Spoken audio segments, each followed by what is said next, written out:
Well, happy Tuesday, everybody. It's Ben and Woods, 97.3. The Fan. Thanks so much for joining us this morning. You can tell still getting over a little bit of the crud. I feel better today. We'll see how it goes over the next 4 hours. But thanks for joining us this morning. If you wanted to hear, a lot of yelling and pounding of my mom's work table, then I don't know, man. You think you came to the wrong place. People were tweeting me last night, you need to unload on this team tomorrow. And I don't know. I think you heard of it enough. I think you heard it enough yesterday on the radio station. Paulie, do I got an echo on me? Yeah, I keep telling you to mute yourself, but I just did it, so you're good. You did it for me. Thank you. Yeah, I think you heard enough screaming and yelling yesterday on 97.3 The Fan. I'm going to spare you guys in the morning because I was thinking about it. You wake up first thing in the morning. Last thing you want to hear is somebody screaming at you, and I'm gonna refrain from that. Maybe Ben will want to, maybe Paul will want to, but I'm not going to today because I can't really scream. I don't feel great. I am Woodsy. That is Paul Rindle, the executive producer. Good morning, Paulie. Hey, how are you? You gonna do some yelling and pounding your fist today? No, I love our audience too much to yell at them right now. I'm Fair tired. Enough. Ben Higgins I don't feel like doing that. Ben Higgins is your friendly neighborhood sports anchor. Benjamin, how are you, buddy? I'm good. Probably not in a yelling mood either. It's been a long couple of days. I did want to I did want to thank everybody, all the well wishers, thinking about my son. Good news, out of the hospital, was resting very comfortably last night, and hopefully well on the road to recovery. But so many people reached out, and I appreciate all the kind comments and messages that I received from tier ones and even colleagues. Had our afternoon hosts all reach out to me, which was very nice of them. But everything's going in the positive direction right now. So just wanted to thank everybody for their good thoughts. Rob says we need to unload Friday. You guys are too soft, T.O. Too soft. Stop being nice. You guys are so frustrating. Okay. Yeah. I will absolutely ask Mike Schilt the question on Friday of, why aren't you playing your all-stars? I think that's a very fair question. He's been asked it every day. I think that is a fair question. He may not feel that way, but I think it's definitely fair to ask, and I think Ryan O'Hearn in the game he had last night, it was just poetic, right? It was poetic after all the discourse yesterday about, who should be in the lineup and all that. Yeah. I mean, it's absolutely fair to ask Mike Schilt that question. So, absolutely have no problem asking him that. Have no problem asking him about the lineup. We've asked him before. But, at the end of the day, man, this team's 2 games out. I see a lot of comments about, they're weak, they're mentally weak. They're just in a skid right now, man. They are absolutely in a skid, a 4-game skid. Can they pull their way out of it? They can. They've done it a million times this year. I'm just not super upset. I'm not super angry about it because, well, there's still baseball left to be played. And, I don't know the answer of why Mike Schilt makes the lineups the way that he does. I really don't know. And Joshua says, Tatis has been in a skid for 3 months, 100%, offensively, but he's still a valuable player. Now, where would you like to see him hit? I don't know the answer to that. I really don't know where the answer is to that. I do feel like if they thought it would be better, they would do it. I don't know the reason why they wouldn't. I don't know that it's pride. I don't know that it's ego or hurt feelings. I really don't know the answer. I have no idea, but I am certainly happy to ask Schilte that question, and maybe he can give us a little bit of insight. If it comes across that we're scared of Mike Schilt, we're not scared of Mike Schilt. I'm a little scared of Mike Schilt. I mean, I'm a little scared of a lot of people. I mean, I'm just kind of in general, I'm scared of people. I feel like, we're going to get to Friday. Keep this in mind. Ryan O'Hearn's going to start the next 3 days against righties. Almost certainly. And that question on Friday is going to be thrown back in our face. He just started the last 3 days. I knew he was going to start against righties the other 3 games of the series, so thought that was a good day to get him off against a lefty. We brought him in, used him really effectively off the bench for a home run. What do you want of me? I mean, I would be frustrated if I was Mike Schilt too, knowing, I gave him a day off. He hit a home run, started him the next 3 days against righties, knowing that's what's coming up in the order. It's not that unusual, and I've seen the Padres fan base kind of losing their mind about this. This is not so unusual. Personally, I probably would have given Luis Arraez a day off and let Ryan O'Hearn have a chance to start at first base yesterday, but it's not the it's not the negligent decision that I think the Padres fan base wants it to be. Like Mike Shildt isn't even thinking about playing Ryan O'Hearn. I promise you, he thinks pretty carefully about the lineup every single day, and for reasons, some of which may not be completely transparent to us at all times. He decided on the lineup that he did yesterday. Did it cost the Padres a game? I mean, would Ryan O'Hearn have homered every single time against Robbie Ray? He got an at-bat against him. He homered against him.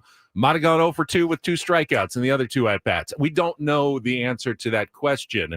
But I promise you that Mike Shildt is not doing this willy-nilly. He doesn't have a vendetta against Ryan O'Hearn.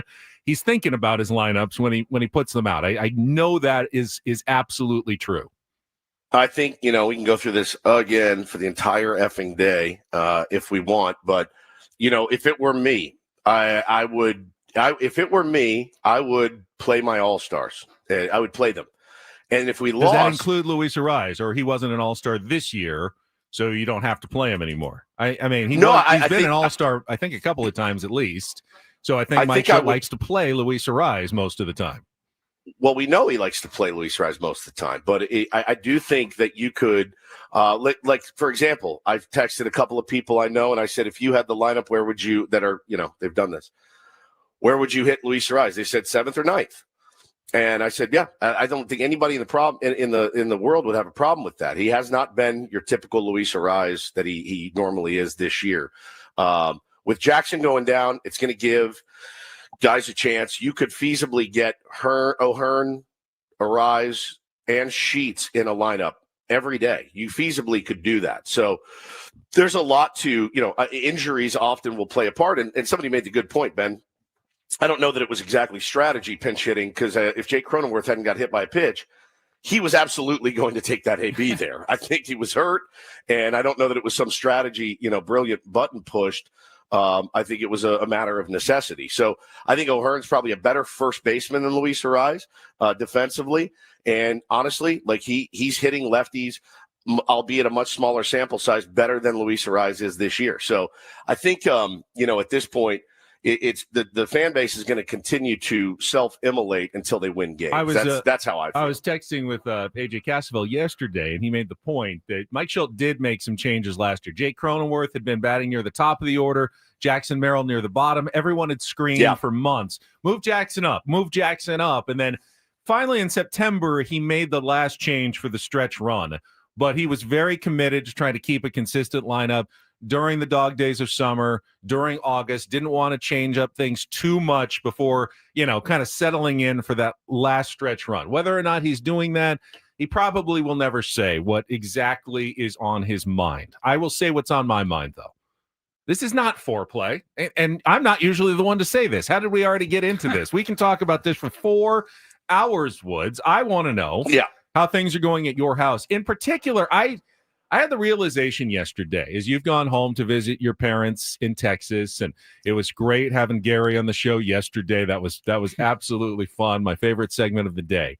I realized that I have not spent the night at my own parents' house since I moved out, almost 30 years ago after college, and I got my own place. And, because I live in the same town, there's never been a reason for me to spend the night at their house. I mean, go over, have dinner, holidays, whatever, but I always go back to my own house and my own bed at the end of the night. And I wanted to know, what's it like as a 50-year-old man now living back in your parents' home, even temporarily? I got to tell you, man, it's so weird that you brought that up, because I had this crazy thing that happened yesterday, a couple of little instances.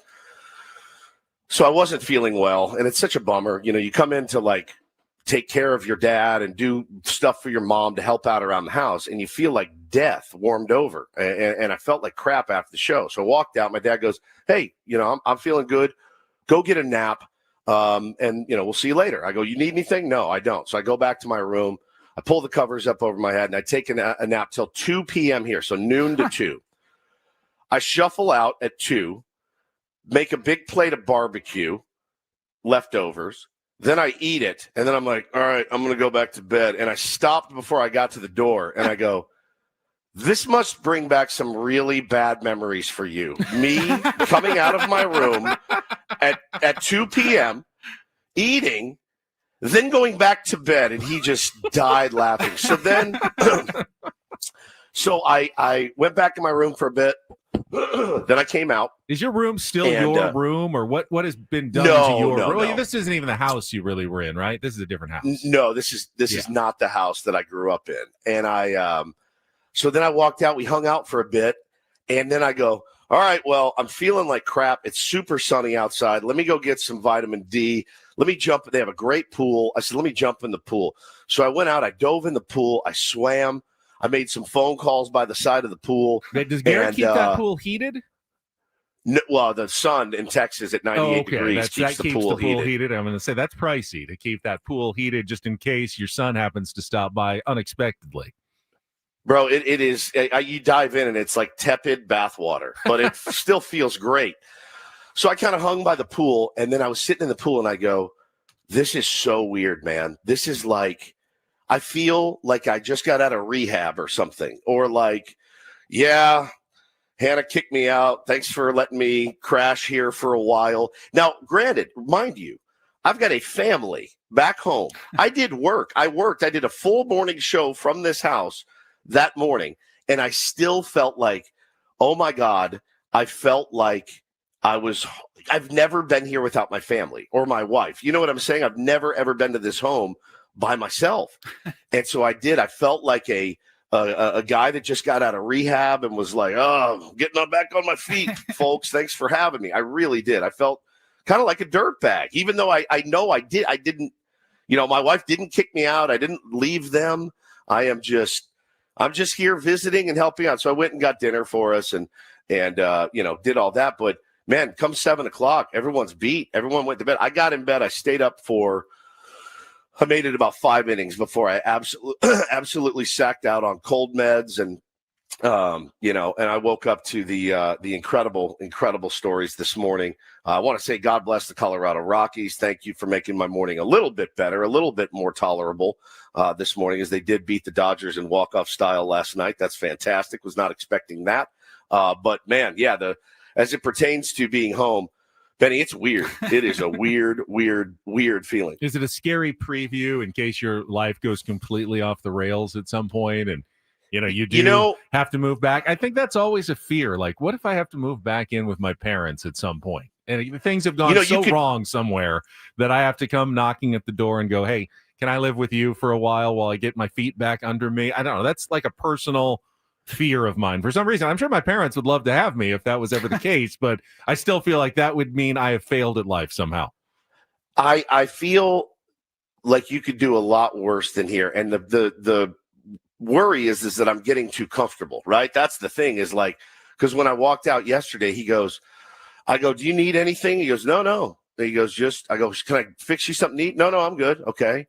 And he's like, I'm just so worried that you're going to be bored. And I looked at him and I laughed and I go, Dad, I just did my show, which means I can check that box for the day. I worked. I said, my kids are in school back home. I don't have to do pickup. I don't have to do bath time. I go, this is like fantasy camp. This is relaxation fantasy camp for me. If there's anything you need, like, please let me know. That's why I came. But he's like, no, I want you to feel better. Go in your room. I was like, well, this is fantastic. Steven, go to your room. Yeah, go to my room. No complaints out of me at all. It's great being home. We hung out last night, and like I said, man, everyone was pretty bushed after the day, and everyone hit the sack early. It's actually really nice, man. A really, really nice scene. I'm sure my wife is loving hearing this right now. She's literally not. She's not texting me back, by the way. Like, I said, good morning. She said, good morning. I said, how are you? And then she said, good. So we'll see. But yeah, it's like a vacation with no kids after a vacation, Eric. It's very strange. But I did have the feeling of, like, swimming in the pool yesterday was the one that got me, where I was like, oh boy. Like, I could feel being 19 again, and my dad looking out the window and shaking his head going, is this loser ever going to make something of himself? And I'm sitting there going, in my own head, but I have made something of myself. I've actually done everything I wanted to do. Does your mom want to do things like, hey, can I do some laundry for you? Can I help you out? Because my mom is like that when I'm at home. Like, she's always, can I get you a cup of tea? Can I get you this? Can I get you that? And you feel very well cared for by your mother at home. And my father. My father has always been very that way too. He doesn't like to impose, and he I think he feels being, not up to 100%, that he's imposing on me somehow. And I go, no, whatever you need, man. Whatever you need. My mom's actually working these. She worked yesterday and today, but then she's off, and me and her are going to go after the show tomorrow. Going to go. She's like, I want to take you shopping. I'm like, Mom, I'm 50. You don't have to take me shopping anymore. Let her take you shopping. I want to hear about going shopping. She loves I loved it. Going shopping with my mom and my grandma. Yeah. When I was younger, I haven't done it in a long time. Gone shopping with my mom. She takes my kids now shopping because I'm a bad shopper, so she'll go and take my boys shopping, and I'm sure they love it. I promise you, they love shopping with her more than they love shopping with you. That's sure one thing I can promise you. Elisa wants to know: is Hannah going to get a little break soon? So, Elisa, the day I get home is Friday. She leaves on Saturday morning for a trip with her girlfriends back to Kauai. So she will get a break. I hope she doesn't even call me or text me. I hope she just forgets that she has a family. Just let her be. And boy, she's earned it big time. But it's crazy. It's a weird feeling, man, to be home without my family. It is so weird. All right, that's an update from Woods. Paulie, anything going on that you need to share with us? No, I'm feeling better than I did yesterday. Good. I've got one pet peeve to get off my chest quickly. Very, very fast before we set the menu and get talking more about the game last night and the Xander Bogaerts home run that wasn't. We'll get to all of that momentarily. So I don't know if you guys saw the Powerball jackpot has gotten pretty big again, as it does usually once or twice a year. No one's won in like 33 drawings. It was over $600 million last night. I do not generally play the California lottery because, well, math. I know the odds are infinitesimal about winning. But when it gets big enough, you probably have this happen at your own office. Someone at the office sends out an email. The old office pool. Can you, if you want to throw in $5 or $2 or $10 or whatever, we're going to buy a group of tickets. And then if we win, we'll split all the winnings. I don't want to do that because I know we're not going to win. And we didn't win last night, I believe. But I feel so much pressure like, all right, what if they did win? I don't want to be the one who's left at work that didn't win the pool when my other colleagues have all won and shared $600 million. Even after the lump sum and the taxes, they're probably still all walking away with, $30, $40 million each, probably out the door, never to be seen again. And I'm left with like the three schlubs who didn't get into the pool at the end. So I feel compelled to just waste my $2 or whatever in contributing to this pot that we have no chance of actually winning. And so I did. And because I don't want to be the only one who didn't win the lottery. Is it a jerk move then to pressure everyone in the office? I don't want to do the office pools. I don't want to do the office pools. Why not? It's like $2 or whatever. Well, that's the thing, though, because I feel very much like I can't not do it at that point because of the one $2 trillionth of a chance that they're going to win. And I'm more worried about how I'd feel if they all won. I mean, it would be like one of the most devastating feelings in life, right? I'm more scared about that. I don't care that I don't win. I don't play. I never play. Someone wins every time, but I don't feel guilty about that. But the idea that all my colleagues could win without me is absolutely terrifying to me. Well, then, if it's terrifying, you just put the $2 in every time. I did, and I will the next time, and I will the next time, and I'm just continuing to waste the $2 every single time. Now, my dad's here, and he probably doesn't want me to tell this story, but I've told this before, and I think you guys know this. I told you about the hole-in-one pool at his club when we were growing up, when I was in college. I remember that, belonged to a country club. And when you sign up, they said it's $1 a month for the hole-in-one pool. And there's say there's 500 members, and everybody puts in. Well, nobody gets a hole-in-one for a while, and it builds up. So I come home from college, I'm visiting, and I tee off on the 17th hole, and I hit a 9-iron, 144 yards into the hole-in-one. So I'm sitting here thinking I've just collected a king's ransom as a college student by getting a hole-in-one under my dad's, guest pass. And I think guests were eligible because I signed up, under his deal. Go to collect my money. And they said, no, your dad did. He opted out. And I said, excuse me? They said, yeah, he opted out. I'm like, he was like a scratch golfer at the time, too, which seems a little bit short-sighted. You could have paid the $12 a year and you could have won because you're really good. And I was really looking forward to at least a couple of grand And I found out he opted out of that $1 a month. He's probably here lurking somewhere to hear that story. I mean, a hole-in-one's like 1,000,000 times more likely than winning the lottery, too. That's how unlikely the lottery is. And, well, think about if you're the club champion, perhaps, at that time. Exactly. Gary Woods with a 63. Most golfers have a hole-in-one or two in their lifetime. It's going to happen. Most people are not going to win the Powerball in their lifetime, for sure. You're absolutely right. You're absolutely right. I think you get that. You throw that $2 in just to placate everybody, and again with that very off chance that you win, you'd jump in traffic if all your teammates won and you didn't. You would jump into traffic. It would be speaking of traffic, the worst. I want to hear stories. I want to see a story of the person at work who that one work that did win the lottery jackpot, and the one schlub in the corner who said, "Nah, I don't have $5 today. I'm not going to get in." And what it felt like to be them the next day showing up at work when the rest of your colleagues are all millionaires and you're still toiling away for, $17 an hour or whatever it was. I want to know that it's story. Incredible. It's incredible. All and right. I may have I'll confirm with my dad that it was $1. It could have been $10 a month. I don't know what it was, but my recollection, it was $1 a month. Yeah, you got to make sense. Ben, you'd have to find a story of like the office pools winning. Yes. I'm sure they have. Yeah, there's been a but few. You never see those stories. It's always like this guy in Oregon won at this local 7-Eleven here. Yeah, but there are the office pools that win, and there's got to be the people who didn't participate in the office pool. I want to know where those people are, because I mean, they must be the saddest people on earth, I would think. All right, let's check traffic. We'll come back, a quick set of the menu, and then we'll get going on a busy Tuesday morning here with Ben and Woods. Don't go away. It's 97.3 The Fan. From the 855 Get Ross Traffic Center, protecting San Diego after accidents or injury, here's Kelly Danick. Traffic is brought to you by the Oceanside Police Department, now hiring public safety dispatchers. Well, now's the time to be out on the roads. Nothing going on just yet. Everything looks great out of the South Bay, the bridge in decent shape heading over to Coronado. So far, you're looking good coming out of the East County, and South 15, South 5, both cooperating nicely coming down from the North County. The Oceanside Police Department is hiring public safety dispatchers, earn up to $87,000 a year. Lateral bonus is up to $11,000.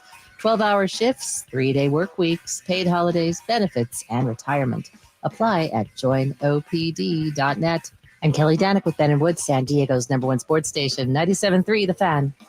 We got a fourth straight Padres crap-up loss to wrap up from last night in our next segment. By the way, last time the Padres lost 4 in a row, it's about 3 weeks ago, and then they went and ran off 14 of their next 17 wins right after that. So it's not like they haven't done this already in the second half of the season. Let's keep that perspective in mind. We'll get to that. We'll talk about the Xander home run call, the controversy from last night's game. I got pretty irate, as did Mike Schilt last night after the game, as did Sammy Levitt after the game. And then there were people completely on the other side of the debate as well. Should it have been a home run or not? We'll talk about that coming up. Jesse Agler will join us at 8:35 on Incorporator Tuesday, get his thoughts on what's been going on with the San Diego Padres from the voice of the Padres. And in and around that, got our regular features. We also have some giveaways today, and including some tickets to the Padres Giants game coming up for the Michael King bobblehead night on Wednesday. And we're going to play something new. We're going to break out Ben's box, and I will Ben's big box. Ben's big box. So I will explain how we're going to give away the Padres tickets a little bit later on in the program. So stay tuned for your chance to win Ben's box. We will come back though, talk Padres baseball with last night's 4-3 loss to the San Francisco Giants. Another frustrating one for your Padres. That is coming up next. Stephen Woods, Paul Reindl, Ben Higgins on San Diego's #1 sports station, 97.3 The Fan. But first, my ode to EcoWater. EcoWater, I miss you so.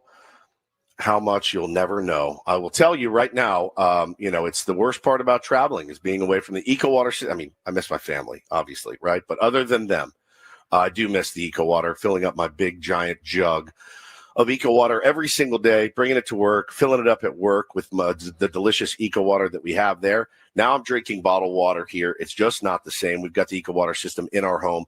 Get it in your home. You will be very happy that you did. You can try the Soft Life and alkaline water for now just $9.95 a month.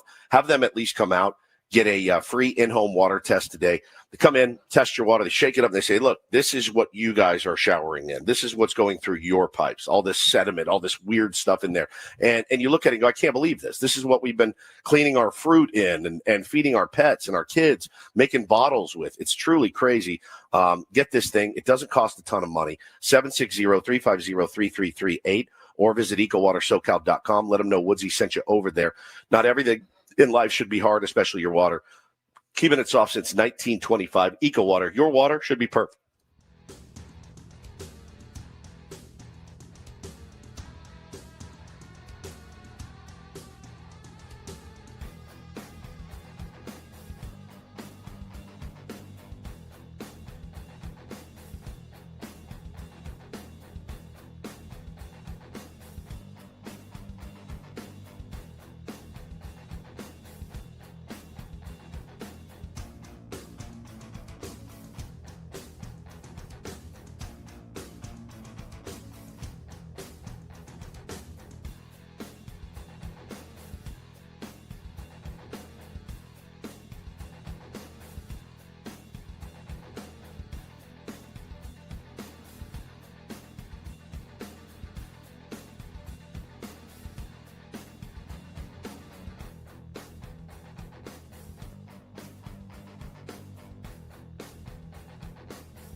Hey players, things are about to get real here in San Diego. Introducing the all-new Jamul Casino Resort. With a 200-room hotel tower, exciting new eats and drinks, plenty of new places to play, and a luxe spa and salon. Hello, rooftop pool and deck. It's where players can play their hearts out and enjoy all the perks that come with it. It gets real this summer at the all-new Jamul Casino Resort, the players' place.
This hour on 97.3 The Fan is brought to you by Staples, calling all parents and teachers. At Staples, your back-to-school budget is officially saved by the button, the easy button, with supplies as low as 25 cents plus laptops up to 40% off and more. Deals on top brands and trending styles.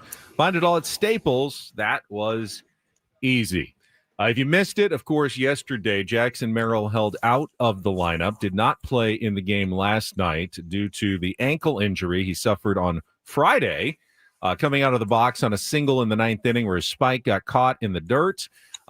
Clearly kind of twisted, rolled his ankle. Did finish that game and played on Saturday, but had to come out of Sunday's game and then was not in the lineup. Mike Schilt talked about it before the game, said they're still evaluating the severity of the injury, whether it was possible he might be able to come in and pinch hit or something later in that game today, but also sounded like it might be possible that they'll have to put him on the shelf for a few days as well. So that's another thing, Woods, that the Padres have to deal with going forward.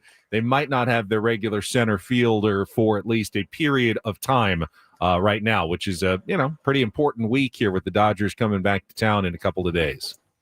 Yeah, it is. And luckily for us, though, we've got other guys that can fill into those roles. And, I think a lot of the lineup discourse is going to be squashed pretty soon because of necessity, right? I think with Jackson being out, you saw one iteration of it last night, and I understand, getting Beej out there in center field for his defense. It's fine, at this point it's fine. But I know we're going to talk about O'Hearn more today. I know we're going to talk about Gavin Sheets more today.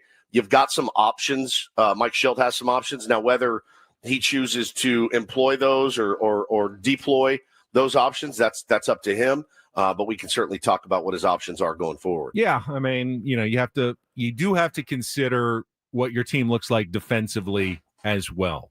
I think correct. You absolutely do. I think outside of the O'Hearn debate, you should have enough offense now that you shouldn't have to worry necessarily about every single guy having to produce at the plate every single game. I think the problem at the moment is that Manny Machado remains in a big slump here in August. Yep. These last four games look a lot different if Manny is swinging the bat well. I mean, they probably win 2, even 3 of them if Manny comes through like a normal Manny, a couple of hits, a home run here or there. That makes a huge difference. Yeah. 3 of these 4 losses are 1-run losses in games that the Padres had multiple opportunities, to score, runners in scoring position, especially on Sunday, had a ton of chances to win that game.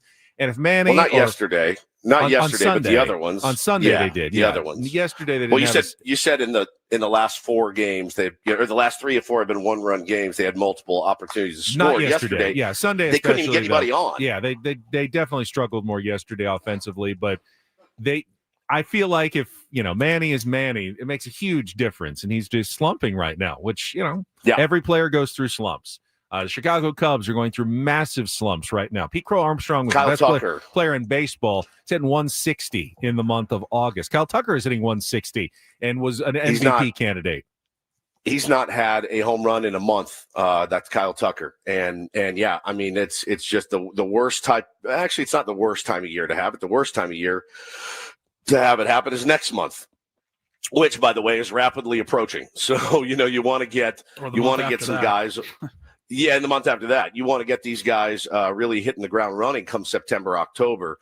I of course you worry about it, but it's not going to keep me up at night. I do have faith that some of those guys will hit their way out of it at this point, those guys being Nando and Manny. I mean, they're just too good not to. I will say, Paulie, rarely do players go through long slumps in October, because if you go through a slump for about 3 days, your season's over. Yeah. It's not going to be very long. So most guys have hot Octobers, or they're just gone from the playoffs pretty quickly. Get them firing in September. But yeah, these again, it didn't feel like the dog days, Bill. Bill in the chat, these are the dog days of August. Man, it didn't feel like the dog days this time last week. It felt like these guys are going to push through August at a fever pitch, and they've hit the skids a little bit. All right, let's go through what happened last night. Plenty of things to discuss and debate in a one-run game. Lost to the Giants. Our Padres crap up right after this check of traffic on 97.3 The Fan. From the 855 Get Ross Traffic Center, protecting San Diego after accidents or injury, here's Kelly Danek. Traffic is brought to you by the Oceanside Police Department, now hiring public safety dispatchers. Well, now's the time to be out on the roads. Nothing going on just yet. Everything looks great out of the South Bay, the bridge in decent shape heading over to Coronado. So far, you're looking good coming out of the East County, and South 15, South 5, both cooperating nicely coming down from the North County. The Oceanside Police Department is hiring public safety dispatchers, earn up to $87,000 a year. Lateral bonus is up to $11,000. 12-hour shifts, 3-day work weeks, paid holidays, benefits, and retirement. Apply at joinopd.net. I'm Kelly Danek with Ben & Woods, San Diego's #1 sports station, 97.3 The Fan. It's a shame, it's a shame, it's a shame, it's a shame if they lose. You got a problem. Oh, a shame indeed. I couldn't agree more. Here are the lowlights from yesterday's game. What the heck happened? Are you kidding me? Can't even believe it. It's the Padres Crap up. presented by Hamul Casino. Things are about to get real with the all-new Hamul Casino Resort with gorgeous rooms and exciting new eats and drinks. It gets real this summer at Hamul Casino Resort, the player's place. We'll give it 16 minutes of salt, and then we'll, get back on the pump and figure it out. On bad. Ramos sends this one in the air to deep left field, though. Laureano is at the wall, leaps up, it's going to go. A leadoff homer for Elliot Ramos. And the Giants take a 1-0 lead on the fourth pitch of the game. 0-1 to Devers. He rips one in the air deep to right field. Fernando is back at the wall. This one also will go. Back-to-back home runs to begin the night for Elliot Ramos and Rafael Devers. And it's the Giants ahead 2-0, 6 pitches into the game. 1-1 pitch. Flores in the air to deep left field. Laureano is back. He's at the wall again. This one gonna go. Wilmer Flores. Third home run in the first inning for the Giants. This one a 2-run shot, and it is 4-0. 3-1. Bogart swings, sends it in the air to left field and deep. Ramos is back, feeling for the wall. At the fence, he's got just enough room to reach up, and he can't make the catch. It goes into the first row and a home run. Ramos thought that a fan interfered, but it looked from here like he reached over the wall, which makes it fair game and home field advantage for Xander Bogaerts, 11th of the season. Padres are on the board. It's 4-1. This is why, as an outfielder, you should jump regardless. I think that's the only reason why the fan was able to make a play. He stayed on his feet, and indeed, he's going up over the wall, and it came out of his glove. No one touched it. He just dropped it. This will go down as a homer for Xander Bogaerts, whether they challenge this or not. After review, the call on the field was overturned. It was spectator interference. Runners out. Ball to strike the pitch. And Iglesias grounds it to the left side. Schmidt gobbles it up, drops it, picks it up, throws to first, not in time, and the throw gets away into the stands, and Bogaerts will come in to score. O'Hearn facing Robbie Ray for the first time. A 1 pitch, swung on, hit in the air to deep center field. Lee's going back. He's at the wall. He's going to watch. It's going to go! Ryan O'Hearn, a 2-run pinch hit homer, and a 1-run game in the bottom of the 7th. What a weapon to have come off the bench in a big spot. Trying to keep this game going or end it with one swing. The 3-2 in the air to left field, not deep. Ramos comes in. He will make the catch, and the ball game is over. And a weird night at Petco comes to a close with the Giants hanging on for a 4-3 win in Game 1 of this 4-game series. There was no clear evidence that that fan impeded his ability to make a play, created a difference in how he moved and his actions, went over the fence. None of it was clear. But somehow in the explanation, it was clear after 2 minutes and 40 seconds. Well, I'd like to see an angle that makes it clear because I've yet to see it, and I just had 8 innings to watch it, and we lost by a run.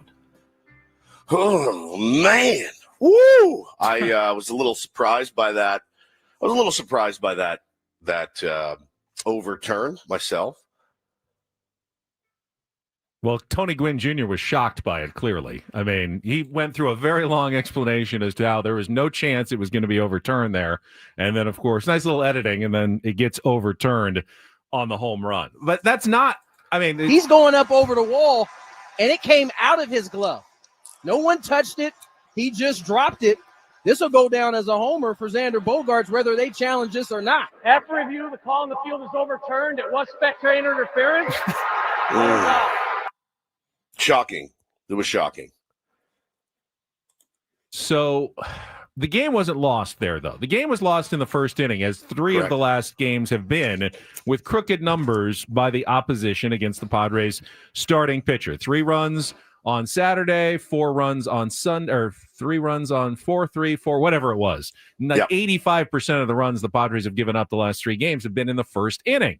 Nestor Cortes, given up 3 home runs in the first 5 batters, is clearly like what was going on there. And he said after the game, he threw against the Giants in his last start and threw pretty well. I gave up 1 run in just under 5 innings. And he kind of went with the same strategy. And the Giants clearly were like waiting on that. They ambushed him on fastballs early. And then after that, he realized, okay, I'm going to adjust. And he threw a bunch of changeups the rest of the way. Obviously made it almost through 6 innings and pitched much better. But credit to the Giants. They had a good game plan. Came out, ambushed him. Cortes did what a veteran pitcher does. He adjusted after that. But the damage was done so fast, he wasn't really able to do anything about it in the first few batters. I mean, by the time he figured out what was going on, it was already 4-0. Usually you have more of a chance to figure out what the batters are doing before it gets out of hand in, less than 3 or 4 minutes. And unfortunately for Nestor, the great adjustments he made just came, too late for the Padres to come all the way back and tie up the game at some point. 1 hit through 7 innings doesn't help. Well, yeah. I mean, offensively, the Padres also, Robbie Ray's an all-star. He's a good pitcher.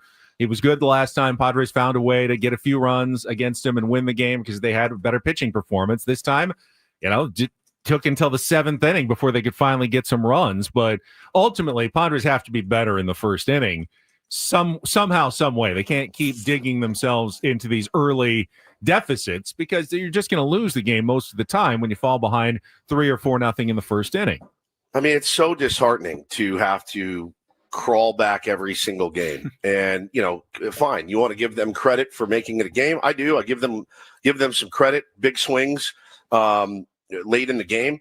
But again, man, you're talking about coming back from 4 runs. It's just not it's not something that we can overcome a lot. And I'll tell you, I was tweeting kind of sarcastically with a buddy last night on Twitter. And he said, it doesn't make sense to have a super pen if you never get a lead. And I said, yeah, that kind of backfired, didn't it? And the way the starting pitching has gone lately, there's no need for a super pen. There's no need. In fact, it actually hurts you because you're like, well, all we have are these really high leverage arms, but, our starters are getting roughed up.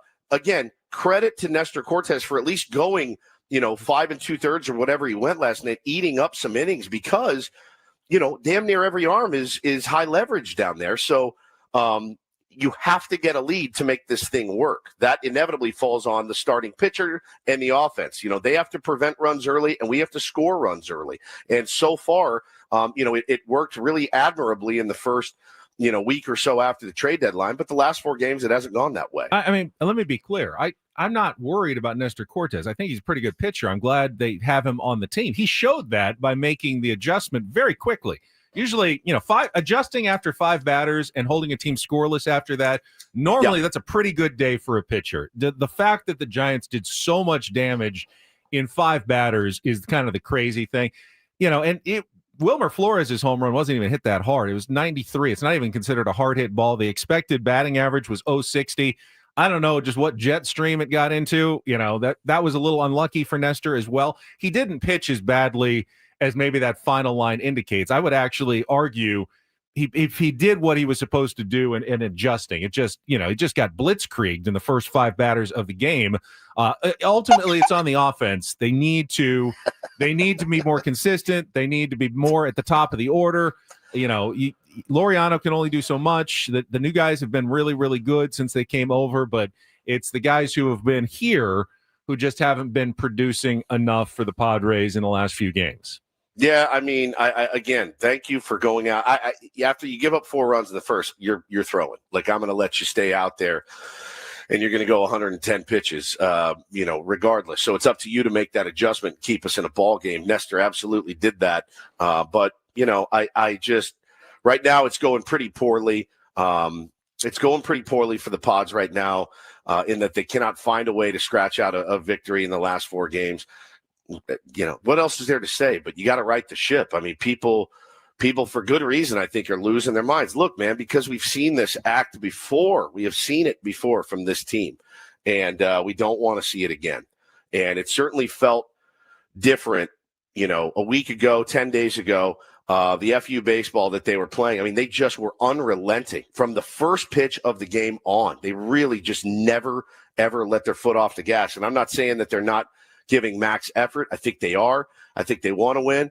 They're just up against it right now. As for the Xander Bogaerts home run that was overturned, and I argued with a bunch of people online last night, not that you can't see it both ways. I'm a reasonable person. I mean, maybe the fan interfered. Certainly, he was reaching there. It may have grazed his arm even. But the rule says it has to plainly keep the defender from catching the ball, and it also can't be over the wall. The defender can't be reaching over the wall, as Tony Gwynn Jr. said. And to overturn a call, you have to be, basically 100% sure that that's what's happened. And I just don't see any.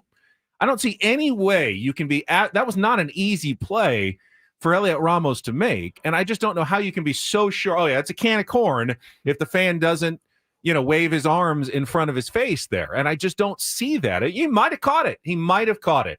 But might have caught it is not the standard that Major League Baseball applies in this rule. It has to be plainly obvious that ball was not over the fence at the time, that Ramos wasn't reaching over the fence, that it hit the fan and the fan interfered with it. And I just don't see the plain evidence. The ball ended up over the fence. He was reaching up high over the fence when it went off his glove. I just don't see how they can make that call in New York, overturning what was called on the field as a home run. Now, had they called it fan interference originally, and the umpire said, fan interference, he's out, I think then that call would have stood. I do think that call would have stood, but that's not how Major League Baseball operates their replay. It has to be conclusive evidence to overturn, especially a critical call like that. And if that's what happened on the field, to me, that has to stand. And I just don't understand the reasoning or the logic behind what they decided in New York last night, which is why Mike Shildt went out and got ejected. I think rightfully so, that, he was as confused as some of the rest of us as to what happened on that play. And honestly, though, Benny, I disagree. I don't think Mike Shildt can get ejected there. He knows the rule. You can't argue at all a replay. He knows that. And to get thrown out that early in a game, and that's not an ejection, by the way, that's going to fire up your team. That's not hey, I'm out there sticking up for my guys. That is a very clear rule. You're going to get run for that if you set foot out, and to get ejected in the second inning or whatever. I don't know, man. Bottom of the first. I don't think you can do that. I really don't. I think it's important to show that you want to make sure all umpires are accountable, even the ones in New York that you can't see, and take a stand for your team that, hey, we're out here putting ourselves on the line every single day. The least you can do in those offices in New York, and that was Mike Shildt was making that stand by going out there, be accountable to your own rules that you set out, your own replay rules that you have written out and stated. Be accountable to those at least. I may disagree with some of your decisions, and Mike Shildt is very respectful to umpires. How many times have we heard? Guys do a great job. It's a really tough job. Says it a million times during the season. But at the very least, they can at least operate under their own rules that they have set out of how they're going to operate their replay system. And I thought it was important for him to go out and hold those guys accountable, even though he knew it was going to result in his ejection early in the game. I feel like it's kind of a wasted ejection. If you're going to go out there, make sure it's to get your money's worth. That's just me. The problem is it's hard to get your money's worth when you're arguing with the guys who agreed with you to begin with. The guys the umpires at the field agreed with him. They called it a home run. There. Yeah. So don't go out there. That's what I'm saying. But I mean, what do you get on the phone call? You should hand him the phone and call New York and start screaming at them from the dugout. I mean, you want to show accountability some way, and that was the only way he had available to him during the game. There's no other way to do it other than express, hey, tell your guys in New York they absolutely blew that one.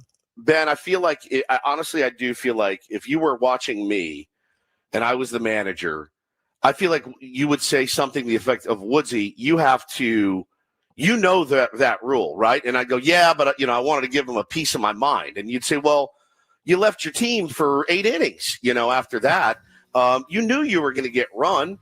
And I just feel like it was kind of a waste. Like, you can't set foot on the field. You know that. I don't mind when he charges out there and starts screaming at umps. I dig it. But that one, you kind of know, I got no leg to stand on here. I can't argue this. All right, we will get back to the lineup discussion. Ryan O'Hearn, is it time for him to start against left-handed pitchers? He hasn't done so yet with the San Diego Padres. That and more coming up next year on 97.3 The Fan.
Welcome back, Ben and Woods, 97.3 The Fan. Everything okay over there, Paulie? I hope so. Benny had to leave, and he just talked to his son, and he said his son's not doing well. Woke up just not feeling well. He was released from the hospital yesterday, but he woke up and he's not doing too hot. So Ben has to head home right now, and kind of shaken up a little. I think we both are here. I hope he's okay. I hope everything's okay. He was on the phone that entire commercial break, and literally like 20 or 30 seconds before the music started playing, he came in flustered and was like, I have to go. I'm like, yeah, dude, whatever you got to do. But yeah. That breaks my heart. I'm like, oh my God, man, I'm so sorry. I don't know what to say. Obviously, our thoughts are with Benny and his family as he goes to take care of his son Jack. So, Jackie, I hope you're doing well. We're thinking about you. Whatever you need to do, whatever you need, Benny. If you're listening in your car or whatever, take whatever time you need. We'll figure it out. Probably going to be some bad radio for the next 3 hours, but that's all right. You've heard bad radio on this program many, many times before. I feel so unprepared, Paulie, at this point, but we will absolutely soldier on for the next 3 hours. Certainly. I need to get. I forgot what he teased. I'm a little flustered as well. So I'm a little. Yeah, it's just weird. It's a weird transition. I mean, we had no time to like even figure anything out. I mean, literally within 30 seconds of being back from the commercial break, he just came in. He's like, I have to go. I'm like, dude, I get it. I'm not mad or anything. I was like, I totally understand. Absolutely totally get it. I'm like, oh, I wish we had like another 2 minutes of commercial so me and Woodsy can kind of figure something out here. But hey, we'll figure it out on the fly. It's International Orangutan Day. We could talk about that. No, I think obviously anybody's ever hung out with an orangutan, give us a call. 833-288-0973. Man, my heart breaks for him, honestly. Like, that really makes me sad. My little guy, Tay starts preschool today. He's the senior now. He's the big man on campus. This is his last year of preschool. And so all of his friends, though, have all gone into kindergarten. So he's starting fresh today. But I'm not worried about him. And I know he's probably watching right now as he eats his breakfast. Tay, have a great day at preschool, buddy. Daddy loves you. And you're going to be fine. You're a stud. He meets everybody. So I'm just not worried about him in the slightest. Bo is very sick at home. So that's just, it's like this weird week. I texted some friends last night. For Bo? Yeah, I said, we've had those weeks before where like we're not feeling well, and then the team is also playing poorly, and everything in your personal life is kind of sliding downhill too. Those are the worst weeks on the planet. They really are the worst weeks. It's weird how a team winning can boost the mood, and I had really hoped for a victory last night, certainly to help boost the mood of the club, to feel like you're getting back on the right track. And in fact, I think the events of last night's game probably enraged the fan base even more, because the topic du jour yesterday was clearly, why isn't Ryan O'Hearn in the lineup? And Ryan O'Hearn's his head's got to be spinning now. He was just acquired here at the trade deadline over here from Baltimore. And made the comment when he got here, I told Schilt, play me how you need me. And I think we've all, as a collective fan base, you've seen Ramon Laureano play almost every game. You've seen Freddie Fermin play almost every game. Mason Miller's a reliever. They're going to get him in when they see fit. But with Ryan O'Hearn, it's an interesting kind of case study. And traditionally in his career, Paulie, you look at his lefty numbers and they're not great. But this season, in a much smaller sample size, 69 nice ABs, the guy is hitting lefties. I mean, he really is. He's got a WRC, weighted runs created plus, of 130. His OPS is 812. He is, since he got to San Diego, and with his 2-run homer off Robbie Ray last night, since arriving in San Diego against left-handed pitchers, he's 4 for 5 with 2 home runs, 2 doubles, and a walk. He also remains one of the most clutch hitters in baseball. He's got 38 high-leverage plate appearances. His WRC plus is 197. His OPS is over 1,100. So he's a guy, for me, I'm just speaking for me, that I would try to get out there every single day, righty-lefty matchup notwithstanding, right? So I think yesterday, you saw people asking, and one thing I can tell you guys, and people have been asking, why does Mike, get upset when you question him? And I wouldn't say, I thought about this a lot yesterday, and I think it's more of a psychological, philosophical conversation than just, Schilt gets upset, because I feel the same way about my job. I do. And I'll be blatantly, brutally honest with you. A couple guys in the chat earlier, maybe they're new listeners. We come on and we do get into the game a little bit right off the bat. And then we start talking about, me being home, and we are talking about whatever. That's what we do in our opening segment, right? We warm up. We call it foreplay because that's what it is. You kiss a little bit, you do some heavy petting, and then you get into the meat, right? And so that's just what we do on this show. It's early. We got to get lubed up at 6 a.m. So we want to get some laughs going. Doesn't always work that way. But I think Schilty, when you question what he does for a living, I think he takes it personally because, well, he takes it personally. He takes it seriously. He really wants to win. And I think in his mind, he can't wrap his head around, a reporter or a radio host or a fan telling him they know more than he does. Does that make sense? And I can partly relate to that. But I guess in this comparison that you're making between like this job and what Schilte's doing is like, I can have like self-awareness to understand that, like, yeah, maybe that guy earlier this morning, maybe it's literally his first time tuning into 97.3 The Fan, and he expected to hear hard-hitting sports at 6:10 in the morning.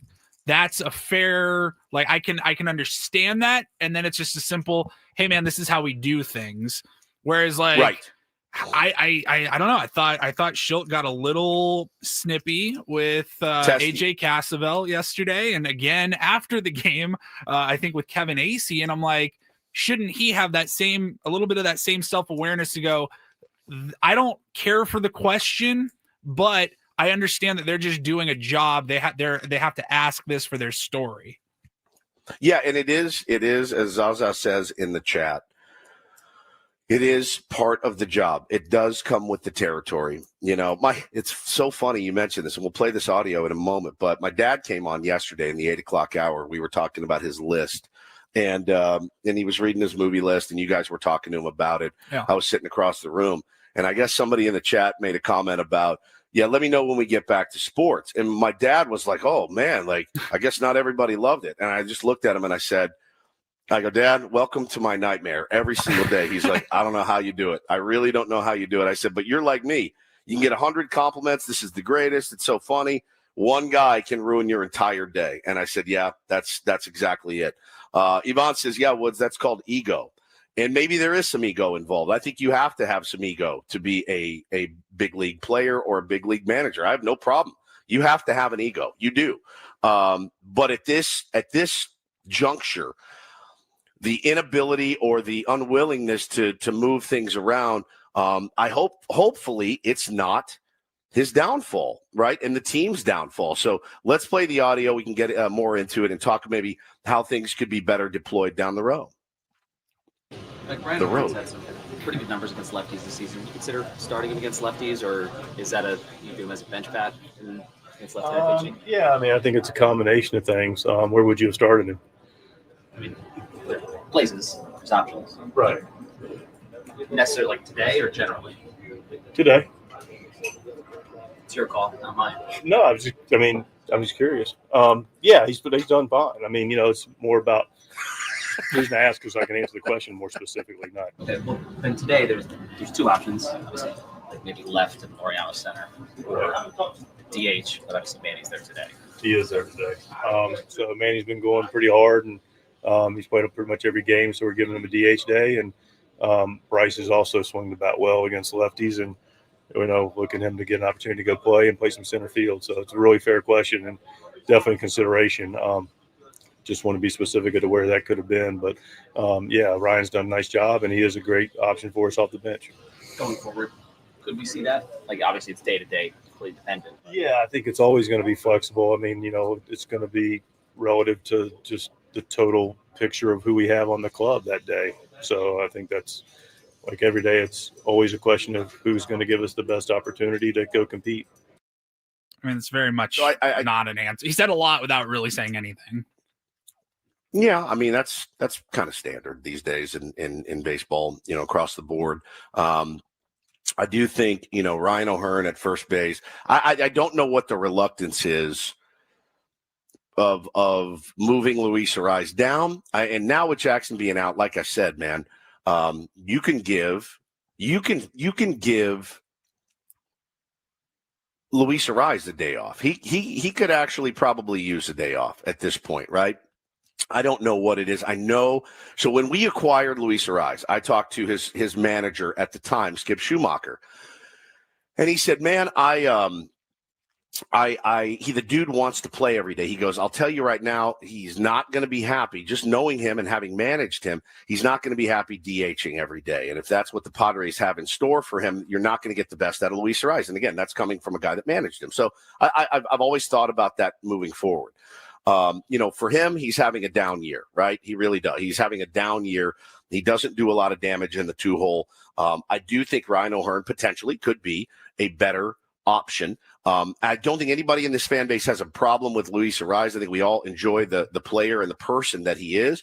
But I do think, down in the lineup makes him a little bit more dangerous than in the 2-hole. So again, I don't get paid to make these decisions. We all can speculate, especially when you're coming off of a 4-game losing streak. I don't blame you. I think the same thing every single time. So as far as the guys that we have available, we all begged for this, deep, long bench.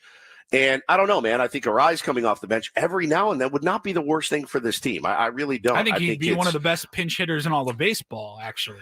And I'd hate to relegate him to just a pinch hitter. No. But again, just at times though. I just think the ABs that at least I've seen, and I think the numbers bear out from Ryan O'Hearn, righty or lefty. I think he's a better option for you at this point. But again, I do make the point. Jackson Merrill's probably going to be out for a little bit. This will be interesting. You got right-handed guys on the bump. I think Ryan O'Hearn's going to be in the lineup, and him coming out off the bench last night to hit that home run was so friggin' poetic after all of the consternation and hand-wringing about him being in the lineup. I thought it was fantastic. I thought it was hysterical. It's what always happens in baseball. I will get on here and say, so-and-so, you're not going to get much from him. That guy will go out that night and hit a home run, right? And it's just like, of course it works like that. Proving none of us really know what we're talking about. We're trying to grab as much information as we can, present it to you guys, and let you make your own decisions. None of us have control of the lineup.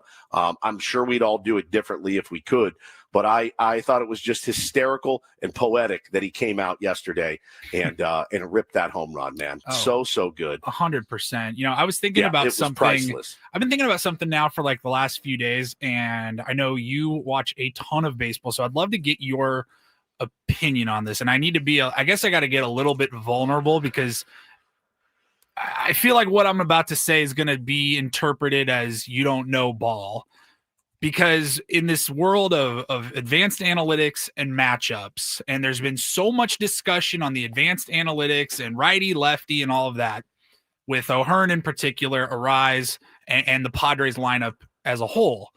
And I've been like taking all of this in, and I go, at what point, like, where does the lines blend between strictly going off the matchup and advanced analytics versus he's a better hitter, a better player overall? That's who I want in my lineup today. My dad asked me. Do you understand what I'm asking? Question. You see I what absolutely I'm saying, right? do. My dad asked me yesterday about, why don't managers ride the quote unquote hot hand anymore, or why don't managers bench the not hot hand, the cold hand, as it were? And I just looked him dead in the eye and I said, Dad, I have no earthly idea. I have no earthly idea. None whatsoever. I'm not in there. I don't know how they do it now. We do have options on this team. I do like that we have options on this team. I don't like to harken back to the beginning of the season when it felt like we had no options. So right now, man, I think like if MLB rosters expanded where you could have 16 or 18 bench guys, would you literally have a lefty and a righty lineup every day? I think a lot of managers would. I think they absolutely would. And for me, man, this is how, I always go back to that scene in Moneyball where Art House says, I'm trying to play the lineup that helps me get a job next year, right? After you fire me, I don't want somebody looking going, man, you had Carlos Pena and you're starting Scott Hatteberg, right? For me, if we acquire an all-star at the deadline, I'm playing that guy. Like Ramon Laureano was not an all-star, not to my knowledge, was he? And I don't believe he was. He's been playing every single day. Maybe the matchups favor him better. But I'm putting those all-stars in sometimes at the expense of the guys that are already there.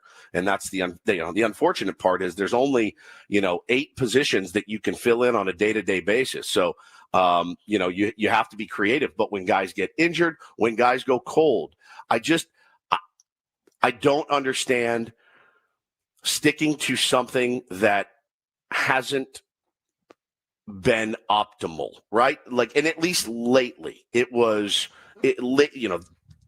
optimal week is the key word because it doesn't feel like the Padres are optimizing their lineup potential right now. Yeah, that's kind of what it boils down to. I think if you could better optimize your lineup's potential, I can live with that. I think fans can live with that, where you look at it and you go, hey, man, like, this isn't on Schilt. This is on the players. He had everybody in the right spot. He's got the all-stars in the lineup.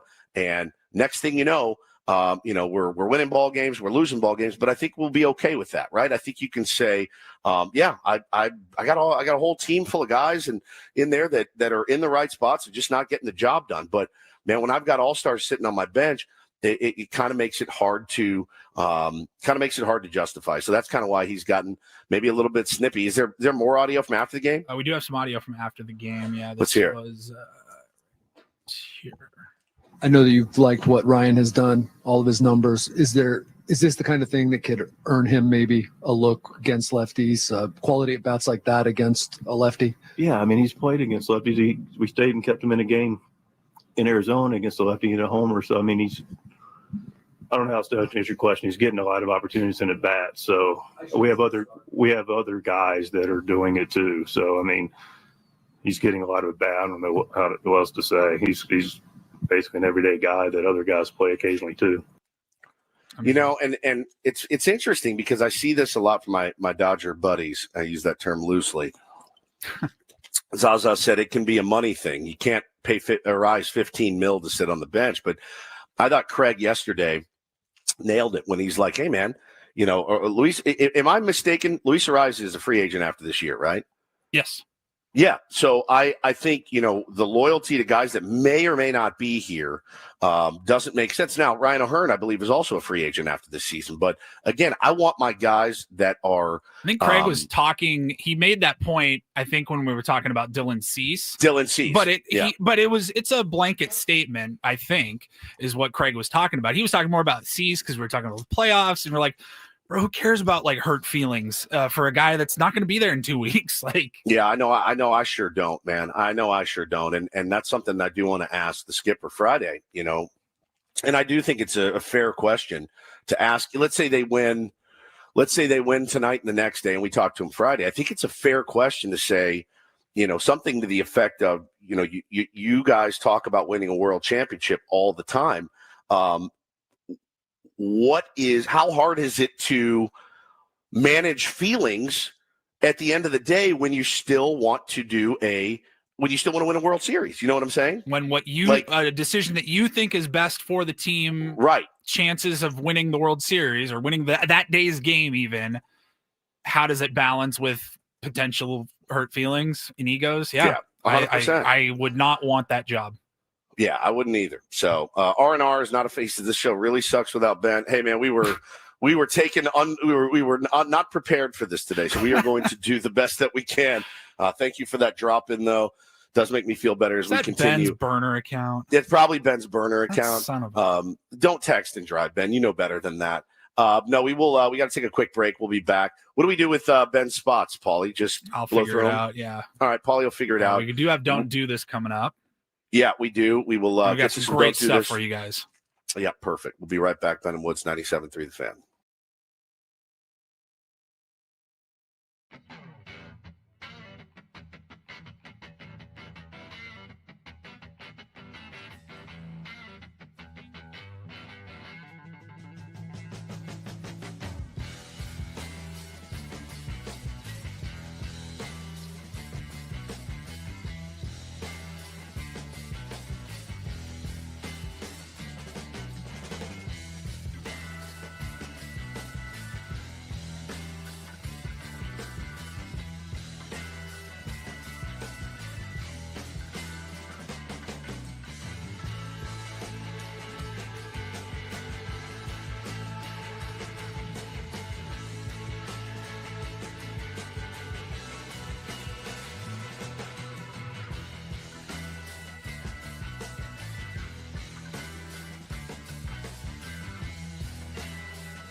Hey players, things are about to get real here in San Diego. Introducing the all-new Hamul Casino Resort. With a 200-room hotel tower, exciting new eats and drinks, plenty of new places to play, and a luxe spa and salon. Hello, rooftop pool and deck. It's where players can play their hearts out and enjoy all the perks that come with it. It gets real this summer at the all-new Hamul Casino Resort, the players' place.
Hey players, things are about to get real here in San Diego. Introducing the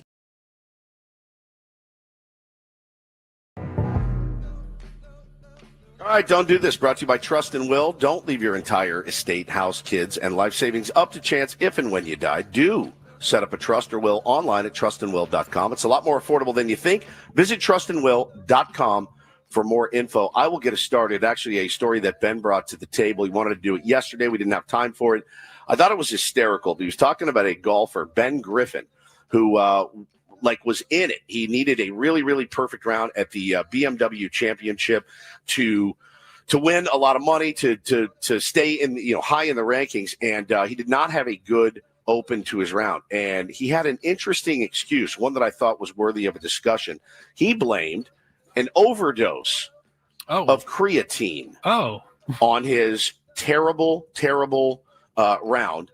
Stumbled out of the gate with a triple bogey on the first hole, a double on the second. So they asked him about it. They said, what happened? And he basically said, I take creatine every single morning, and I swallowed a, quote, large rock of the supplement in my water bottle. He said he was getting super shaky and felt like he had tremors.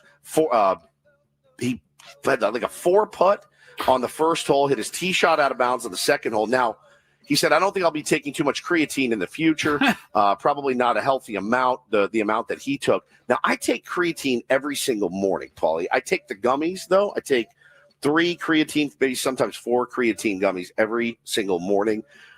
I didn't know I didn't know you could overdose.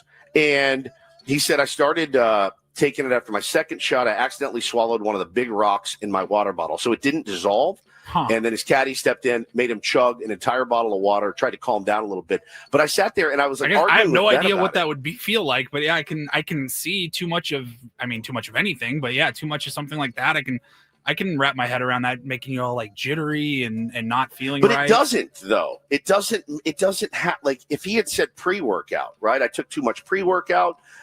that has gotten me. Yeah, that's gotten me many times. The pre-workout is not something I take anymore. It doesn't do me any good. It just makes me jittery, and it is not very fun at all. But creatine, I was like, that's like saying you overdosed on flour. Like I had too much flour yesterday. It didn't make sense to me because it doesn't really have that side effect at all. So I was a little bit surprised. Could have potentially been an excuse. Could have been in his head a little bit. But yeah, it's not like he was sucking down 5-hour energies or Adderall or anything like that. Yeah, I meant to take 1 Adderall. I accidentally took 4. Yeah, I took 4, and now I'm, hiding under my desk. But pretty interesting story. Now he realizes in his mind the error of his ways. And we are so up against it with time. Let's get to Do This. DD Mega Doo-Doo. This was outstanding. This was outstanding. I saw this yesterday. They were talking to it was a girl from Australia, right? About softball World Series, I think. Yep, softball World Series. They were talking to this girl, and listen to what that violent criminal Shohei Ohtani did. Home run ball you hit in a game you went to? What was that? Tell me that story. So I went to LA back in 2023 to watch the Angels game in which Shohei Ohtani was still in Angels. And during that time, Kikuchi from Toronto Blue Jays was pitching. And then Ohtani was batting. And then he hit a home run into an area where the fans couldn't go. And then this guy got the ball and gave it to my brother. So the next day, we went to the VIP box at the front. And I asked for his signature. But all he gave me was a side eye and not a nice glance. So after that, I've never liked him ever since. He's not really humble. So yeah, it's not my style. No way. So Ohtani hits a home run into the bullpen at a game this girl was at. She, a pitcher or a coach, walked over, grabbed the ball, and threw it to her brother. They go back the next day, and they're in the VIP, with a player entrance, I think is what she was saying, and asked Ohtani to sign the ball, and he just gave her a side-eye glare and just walked right past her. Is that what I'm understanding here? That's exactly what you're understanding, Paulie. Man. Ohtani turns his back on a young female fan. Manny Machado would never. Never, ever. Got signs for everybody when things are going good and bad. So that is don't and do this. That was Don't Do This with Ben and Woods on 97.3 The Fan. Yeah, and in case you missed it, Ben had to split. We're obviously really worried about him. Had to leave. His son is not doing well. I think he's going to be going back to the hospital. So I don't want to speak for him, but he had to leave the show. The next segment was catered almost exclusively for Ben. He was so excited to talk about realignment. I am not, so I'm not going to talk about realignment at all. I will tell you, coming up at 8 a.m., there's a potential that I am in trouble with the law. Again, it's been so long, Paulie. I've been keeping my nose clean for so long. And something happened yesterday. Now I'm a little bit concerned. I know you guys are concerned for me. We will share that with you. I was a little freaked out when you sent over what you're going to reveal here at 8 o'clock. Yeah, I was a little freaked out myself. So maybe we'll have some tier ones in the audience that can steer me in the right direction because apparently I need it. But how about this? Are we out of our mind?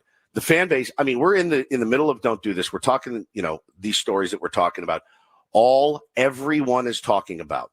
All everyone is still talking about is the friggin' lineup right now. That is all anybody wants to talk about. Do we dare open the phones and hear from the rank and file, the tier ones out there, the boots on the ground at 7:35 in the morning? I love the tier ones. Bring it on. Let's do it. Yeah, bring it in.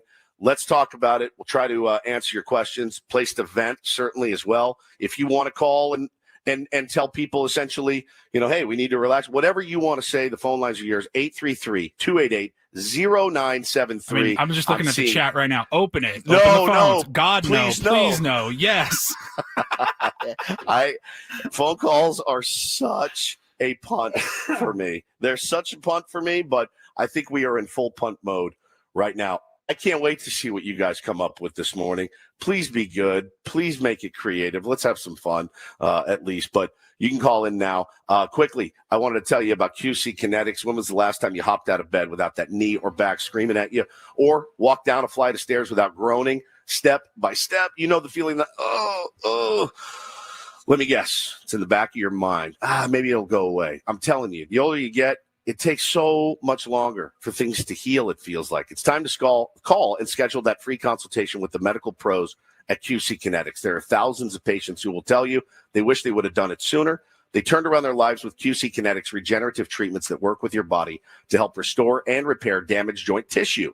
Natural cellular therapies, no scalpels, no pills, just long-term relief with no dreaded recovery. You can even bring your x-rays and MRIs to QC Kinetics. They'll give you a free no-pressure chat and thorough evaluation to see if you're a good candidate. Worst case, you learn something new. Best case, you get your life back. Grab the phone right now. Give them a call today. Hillcrest and Torrey Hills is where you can find them. 619-614-PAIN. 619-614-PAIN. Once again, 619-614-PAIN.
Hey players, things are about to get real here in San Diego.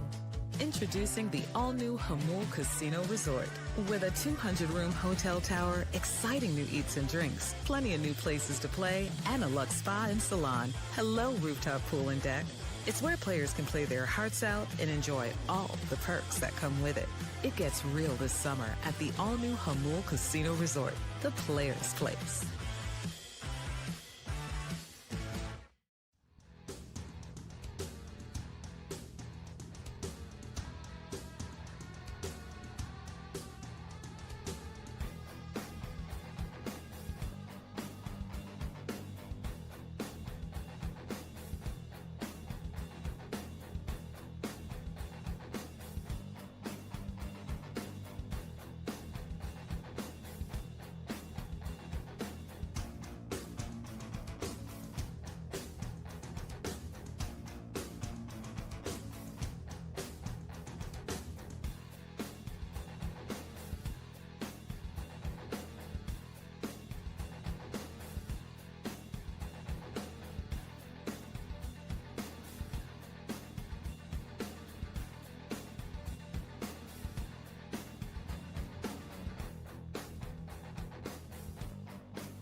But I have this is the feeling that I imagine it's like standing on the top of a bridge with something around me as we're about to take calls here on Ben and Woods 97.3 The Fan. Benny had to leave abruptly at 7 this morning, so it's going to be me and Paulie doing our best to hold it through. We have a lot of moving parts, things that we needed to move. Like this segment was entirely based on Ben. And all we wanted from Ben was to just bloviate his way through realignment. He has all these great ideas. I don't know what they are, so I don't want to present his ideas for him. So in a pinch, in a punt, 4th and 38, we are going to go to the phones. And we are going to do that right after we check traffic here on Ben and Woods. From the 855 Get Ross Traffic Center, protecting San Diego after accidents or injury, here's Kelly Danick. Traffic is brought to you by Valvoline Instant Oil Change, your 15-minute drive-through oil change. Well, looks like emergency crews are doing a traffic break to clear a stalled pickup truck north 5 Coastline before Santa Fe Drive. They're going to attempt to get that from the center divide over to the right shoulder. Heading out of the South Bay, northbound 5 before Mile of Cars Way. Accident blocking the right lane. Before you hit the beach, the mountains, or even the 5 this Labor Day weekend, be road trip ready with Valvoline Instant Oil Change. No appointment needed. Stay in your car while they change your oil and check your tires, battery, and fluids. Coupons at SoCalOilChange.com. I'm Kelly Danick with Ben and Woods, San Diego's #1 sports station, 97.3 The Fan. Okay, Paulie, here we go. Who do we have? All right, Who do we got have first? Full phone lines this morning. Let's Oh my God. Oh yeah, I know. Well, you know what? Let's start. We'll start with our buddy Alfredo. I know he always brings a measured take when he calls in. Alfredo, Yes. how you doing this morning, buddy? Good morning. How are you guys? Doing very well. Good, man. How are you? I'm good. Listen, this team the last few days, Jesus Christ, has made me be in touch with my feelings. And my feelings being anger, rage, spite. I don't know. I mean, like we have the ability to start 6 bona fide all-stars and 3 that are on the fringe of being all-stars, and we cannot beat a team that is trash. I mean, like we should be able to sweep the Giants again. They should have been able to take on the Dodgers, but we can't because the pitching is giving up runs left and right, and we're playing like, and their guys are playing like they forgot how to play baseball. They forgot how to hit a ball. And I know it's been gone over 1,000 times that hitting a ball is one of the hardest things to do in sports. But Jesus Christ, you have Toddy, you have Machado, you have Ariz, you have Merrill, you have Bogarts, all of these guys that know how to hit a ball, and they disappear. They're not anywhere to be found for certain periods of time. On the pitching side, Cease, I mean, like, I hope he doesn't come back next season. I mean, like, it's oh yeah, as good as I he would is. say that's. I mean, I'm sure he's going to. I'd say that's young. Yeah, I would say Dylan Cease is you're going to see the last of him in a Padres uniform. I can't imagine he would be back next year. And, that also begs the question, what do you do with him for the rest of the year? I think you run him out there every fifth day, hoping that it gets better, hoping that he can untap something. Obviously there was something against the Dodgers. They see him very, very well. And, we're able to spit on a lot of fairly close pitches, but not really. And, work a ton of walks. And he just, the bright lights got a little bit too big. So we'll see the adjustments that, the team makes moving forward. But I do understand what he's saying about the lineup, certainly. Let's go to the next caller, Paulie. Who do we got? Let's see here. Let's try. Is this Matt? Yes. Matt, what's going on, Hi, buddy? Matt. How are you, buddy? Hey, I'm good. Thanks, guys. Hey, I'm calling because I hear everyone talking about O'Hearn, O'Hearn needs to be in the lineup. And I do agree with that, but I don't believe it needs to be for Arise. I think Cronenworth needs to hit the bench for a while. I think Arise is a more consistent hitter. I think Croney's the one that's got to be out. So where would you put you'd put Arise then back at second base? So you'd definitely be giving up defensively. And again, I always try to remember to go ahead. Well, that being said, giving up defensively, they've said that all along. The guy's been phenomenal at first base this year. He's played above his head. What's to say it's not going to be the same at second? Yeah, I mean, look, it's certainly an option that Mike Schilt has. I think if you put Arise where Croney hits normally and played second base, I think he'd be okay. Absolutely. I think the problem that most fans have is Luis Arise hitting in the 2-hole with a real inability to do any sort of damage from that spot. Doesn't scare the opposing pitcher. Really the only way it works, man, it literally almost the only way it works is if Fernando Tatis Jr. leads off the game with a double. That's when you're like, all right, now we're cooking. But if that doesn't happen, it's almost kind of an auto out at this point, like, ground ball to second base, pop fly to left field. Typically, you could, in theory, you could say, or Tatis walks and then steals second, which he tries to do often, except every time he does that, Louis fouls one off and he has to go back to first. Yeah, a 97-mile-an-hour heater a foot out of the zone. It's just for whatever reason, it seems like we were winning those games in spite of, the top of the order sometimes. And again, it's not a personal shot at Luis Arise. One of my favorite interviews we've ever done. One of the nicest guys I've ever met. Love all of the energy and everything he brings to the team. I think he's a fine hitter. I just think he'd probably be better suited in another part of the lineup.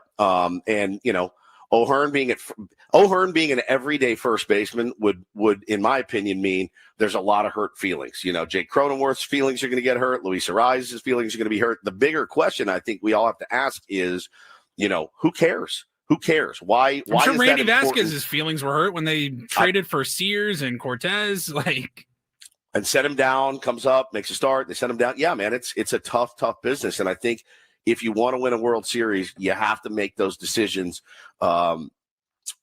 taking into account how do I keep everybody the most engaged and wanting to win. And, wanting to win a World Series is the ultimate goal. I say it all the time. Don't envy Mike Schilt. Don't envy AJ Preller when it comes to making these decisions. I don't. I think they're really, really tough decisions. And I don't know that there's a magic pill for any of it, because I do feel like if they could press the home run button, they would. And the same goes with the hitters. If you could press that button, we'll take a home run here. Absolutely. You do it every time. But as it goes right now, there's just something off about this lineup right now, which doesn't make sense because the pieces that we added should have been perfect complementary pieces. And maybe they will be. Maybe they will find that solution eventually. But I don't know how that conversation goes. Hey, Louie, we're moving you down to the 7-hole. You either like it or don't. I did see a clip from Dave Roberts talking about Mookie Betts, who was scuffling way worse than Luis Arise, way worse than really anybody on the San Diego Padres this season. And he told Mookie, you're our 2-hole hitter, so you need to find a way. You are our 2-hole hitter in perpetuity, so you need to figure out a way. Started working with J.D. Martinez. He got the ovation. Hey, look, the rest is history. Mookie's ripping the cover off the ball now. Torched us the other day. And I don't know. Mookie Betts and Luis Arise are not the same kind of player. They're just not. And so I don't know the answer, guys. I don't know the answer, Matt. I appreciate the call. That's certainly an option of resting Crony a little bit more, but I just don't know that there's a clear-cut black and white answer right now. Other than move Luis Ariz down and get Ryan O'Hearn in the lineup. I think that's I don't think that's a crazy bat-ass assessment from our fan base. I really don't. I think that's a fair assessment. Do your thoughts change at all while Jackson Merrill is banged up? Very much so, and I know that because he's probably the first guy people would think of to move into the 2-hole, right? Jackson, yeah, 100%, or O'Hearn potentially, yeah. But I did see O'Hearn has played left field all of 12 times. Okay, that's 12 more times than I thought. So I don't have a problem with it there. You could put O'Hearn at first. You could put Ariz at second. I'd be fine with Sheets in left field a little bit more which I never thought I would say at one point earlier in the season. Laureano in center. Yeah. Look, again, I think it's all deadly. If used in the right manner. Let's get. We got time for one more. This hasn't been as bad as I thought it would be. No, let's see here. Let's go to Scott's been waiting. Scott, are you there? Yeah, you guys hear me? Hey, Scott, how you doing? Yeah, we got you. Good. Hey, so I'm going to start off a little negative, but I'm going to end up on a positive. So I like it. Didn't like that they took Wandy out in the Dodgers series. I thought it wasn't broke, so why try to fix it? I thought bringing Vasquez in, even though he didn't pitch bad, I thought you should have let Wandy cook there. But Wandy, but he's such an open. That role that day was the role of an opener. Really, I really do. I think that he did his job. That's all that we need from him. I'd like to see them do it a little bit more. Honestly, I think that would be a fantastic move. So I'm not super mad about that one. I kind of get what they were trying to do: get through those lefties and then let Vasquez come in and cook. But yeah, and I will just end on this real quick. For all those convulsing over the Dodgers owning us this season, just remember, in 2022, Dodgers owned us all regular season. We beat them in the playoffs. Last year, we owned the Dodgers, and they beat us in the playoffs. So for everyone convulsing, just take a deep breath and prayers out for Ben and his family. Thanks, guys. Thank you so much, man. Appreciate you very much. See, that wasn't terrible, Paulie. We should do that for the next 2 hours. No, we're not going to do that. We do have some semi-entertaining discussions at my expense, certainly coming up next. I got a letter yesterday. I've been doing so good, man, keeping my nose clean and out of trouble, no longer in trouble with the law. And here I get this letter, and now I'm a little bit panicked. Maybe the tier ones have some advice. The man is for coming me, after you. Yeah, they're going to try to muzzle your boy. They're going to try to put your boy in cuffs, and I really have no idea what. Are you even allowed back in the state of California? It's a good question at this point. I actually am a little bit nervous. Had my wife open it yesterday, read it to me, had her scan it over and send it to you guys. And so I don't know what it means, but I'm going to lean on the tier ones for some advice next. Again, back in trouble with the law, just like the old days. Certainly, this is terrible news coming up. Again, if you missed it, Ben did have to leave the show at 7. It's going to be me and Paulie the rest of the way through. We got Jesse Agler, who is always the voice of reason at 8:35. It's so funny to me too, Paulie, because if Ben comes on and tries to be the voice of reason, he gets crushed. He polishes the turd. Right, there it is. Jesse, and I know Jesse works for the team. It doesn't matter. Jesse has never been afraid to say what he feels, ever.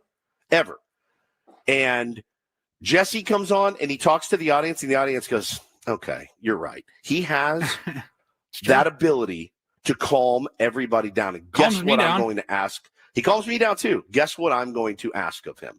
I'm going to ask him to calm everybody down today. Jesse Agler will join us at 8:35. Beyond that, we got a round to report and pretty much no idea what we're going to do until then. But we can certainly have some fun here on the program, because I think everybody does need to lighten up a little bit. Live in San Diego. We're very, very happy. Things are good. We want our ball club to just win a game. Let's get some good vibes going again. But we will be right back after this quick break. And it's actually not. It's Woodsy and Paul today hanging out till 10 o'clock. So thanks so much for being with us.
Well, it's been quite a week here on Ben and Woods, 97.3. The Fan. I came to Texas to see my dad, who had pretty major surgery, and my mom is in cancer remission.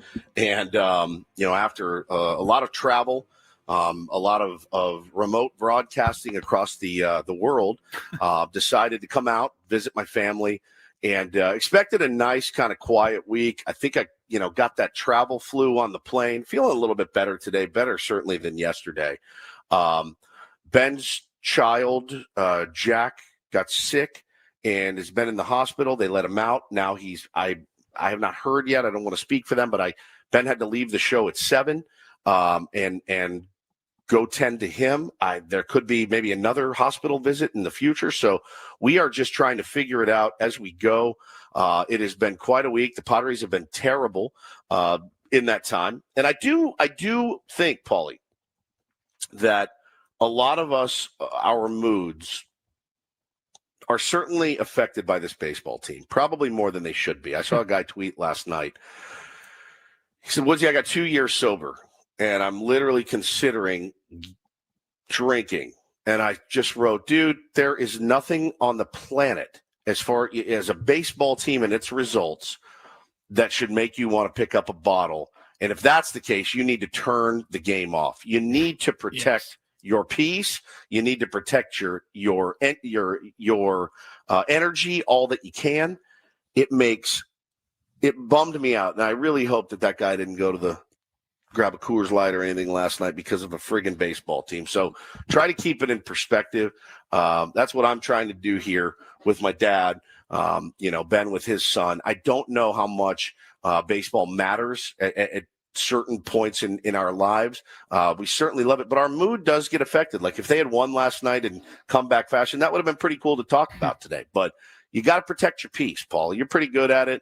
I'm getting better the older I get at it, but I try to be, nervous. And I guess I can understand if somebody's like, oh, you just don't care that much. It's not the case. Right. I can't. It's not. Like, I just can't let it affect me. You know what I mean? Like, if the Padres play at 1:00 and they lose, regardless of whether it was a good game, bad game, whatever, if they lose, that can't ruin my night. You know what I mean? Like, I can't be a jerk to my wife and just shut down from the world or anything like that. Like, it's a baseball game that I had literally no impact on whatsoever. Of course, I want them to win. I want them to win every single night, but win or lose, it can't. I try not to let it affect my mood. It's just, damn, that sucked. Oh, well, what's next, Yeah, it does, man. And you think about Scotty Scheffler's interview a few weeks ago, which we talked about on the program, and how he's like, yeah, man, it's fun to win, but 15 minutes later, it's where are we going for dinner, and the moment is so fleeting. And so, yeah, I have my moments where it really affects me. And I try to remember now, the older I get, I got little kids around, when they're playing terribly, I will end up like shuffling my kids off to bed earlier. I'm like, all right, let's go. Come on. There's no leeway. You know what I'm saying? And it's not mean or anything like that, but I'm just like, let's go. Come on. It's time. I need to get back to this thing.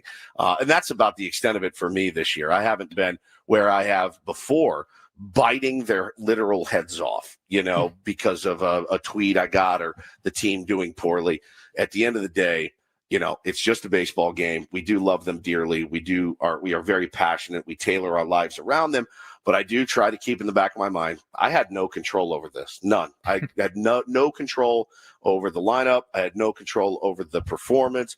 I just really want them to win because it's a lot more fun when they win, and it's great for the city when they win. And I like these guys. These guys are all guys that I like and root for. So, yeah, man. I got a buddy that, like, if the Padres are down 3-0 in the second inning tonight, he'll text the group and just be like, turning it off, gonna go watch something else. And I don't judge him for that. I'm like, look, if that's what you got to do to protect your peace, go for it.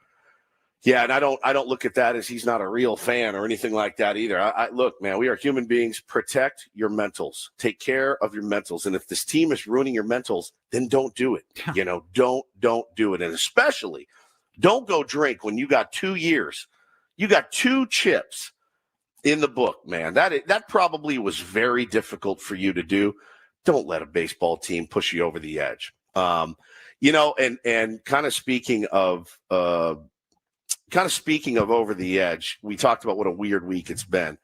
My wife calls me yesterday and she goes, "Hey, you got a letter?" And I go, "For what? From who?" She said, "It looks very official. It's from the DMV, and it looks like a warning letter." And she goes, "I was able to read through." I go, "Just open it." I go, "Open the letter and read it to me." So she did.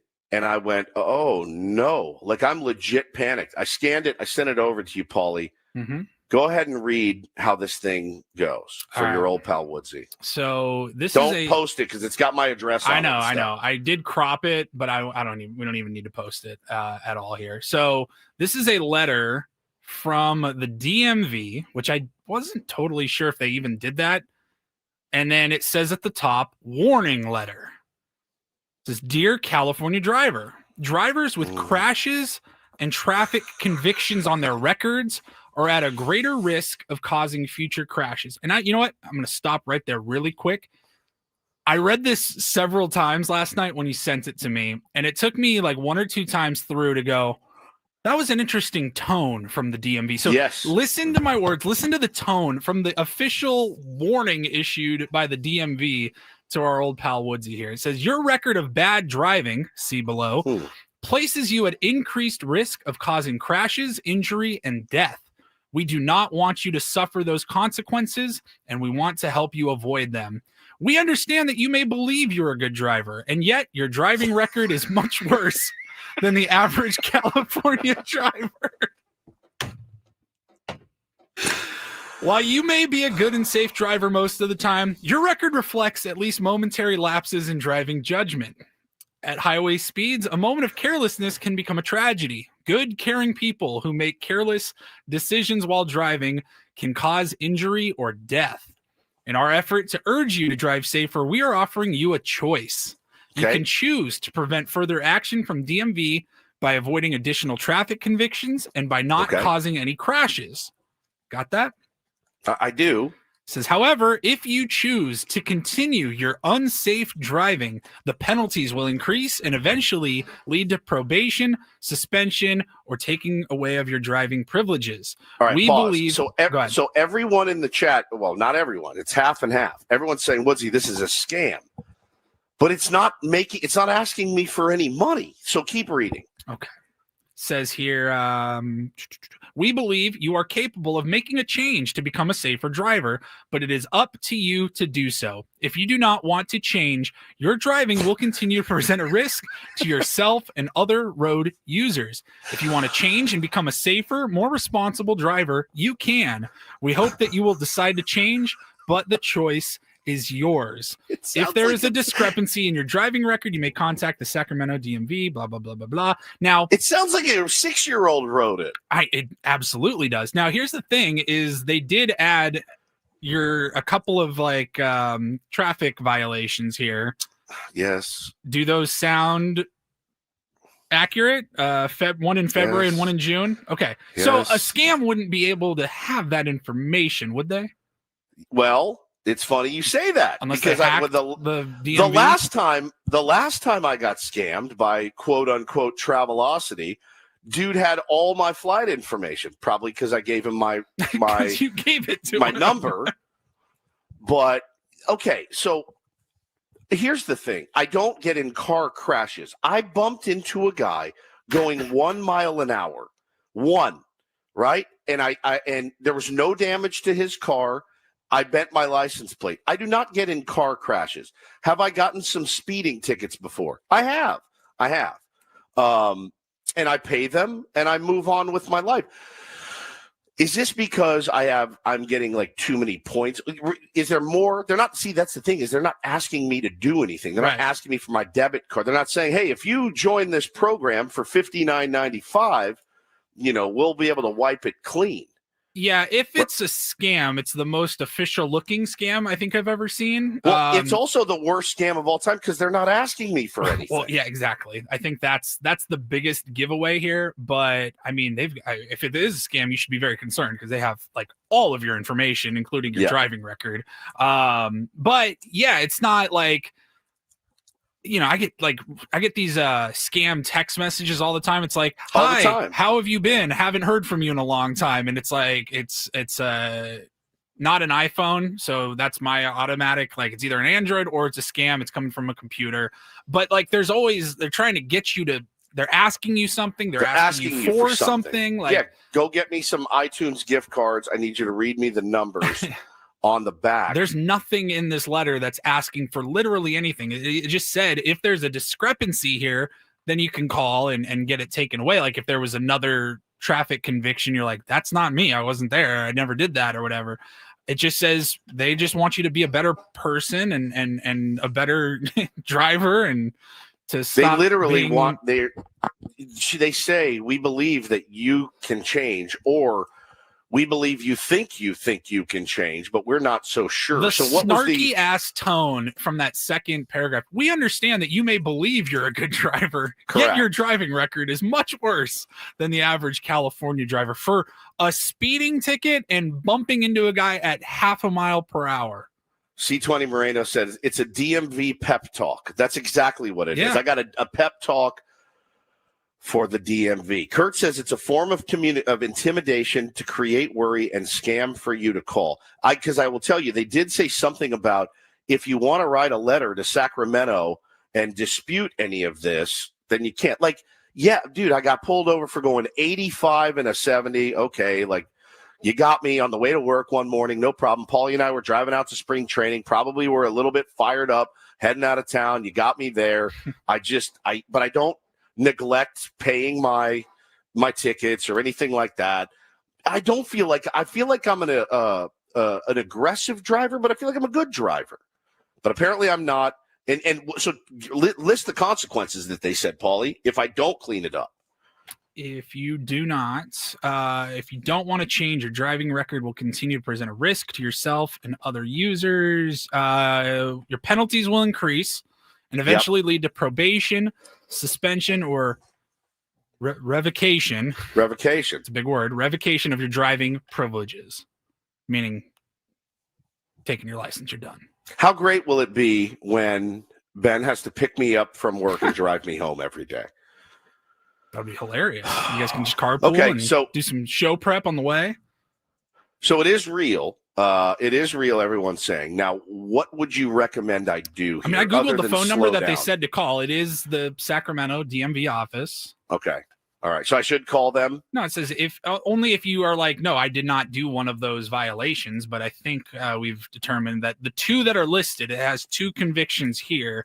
And dates. It doesn't, I don't know what the section codes mean, so it doesn't say what's for what, but I mean, the one was literally on the date in the neighborhood where we were driving out to spring training, where we both remember you got pulled over for a speeding ticket. Yes. Paid and moved on. And then the other one, I think, was the bumping the guy at the stoplight. Oh boy. But yeah, this is interesting, man. I don't know I think you're screwed. I don't know that you can come back to California.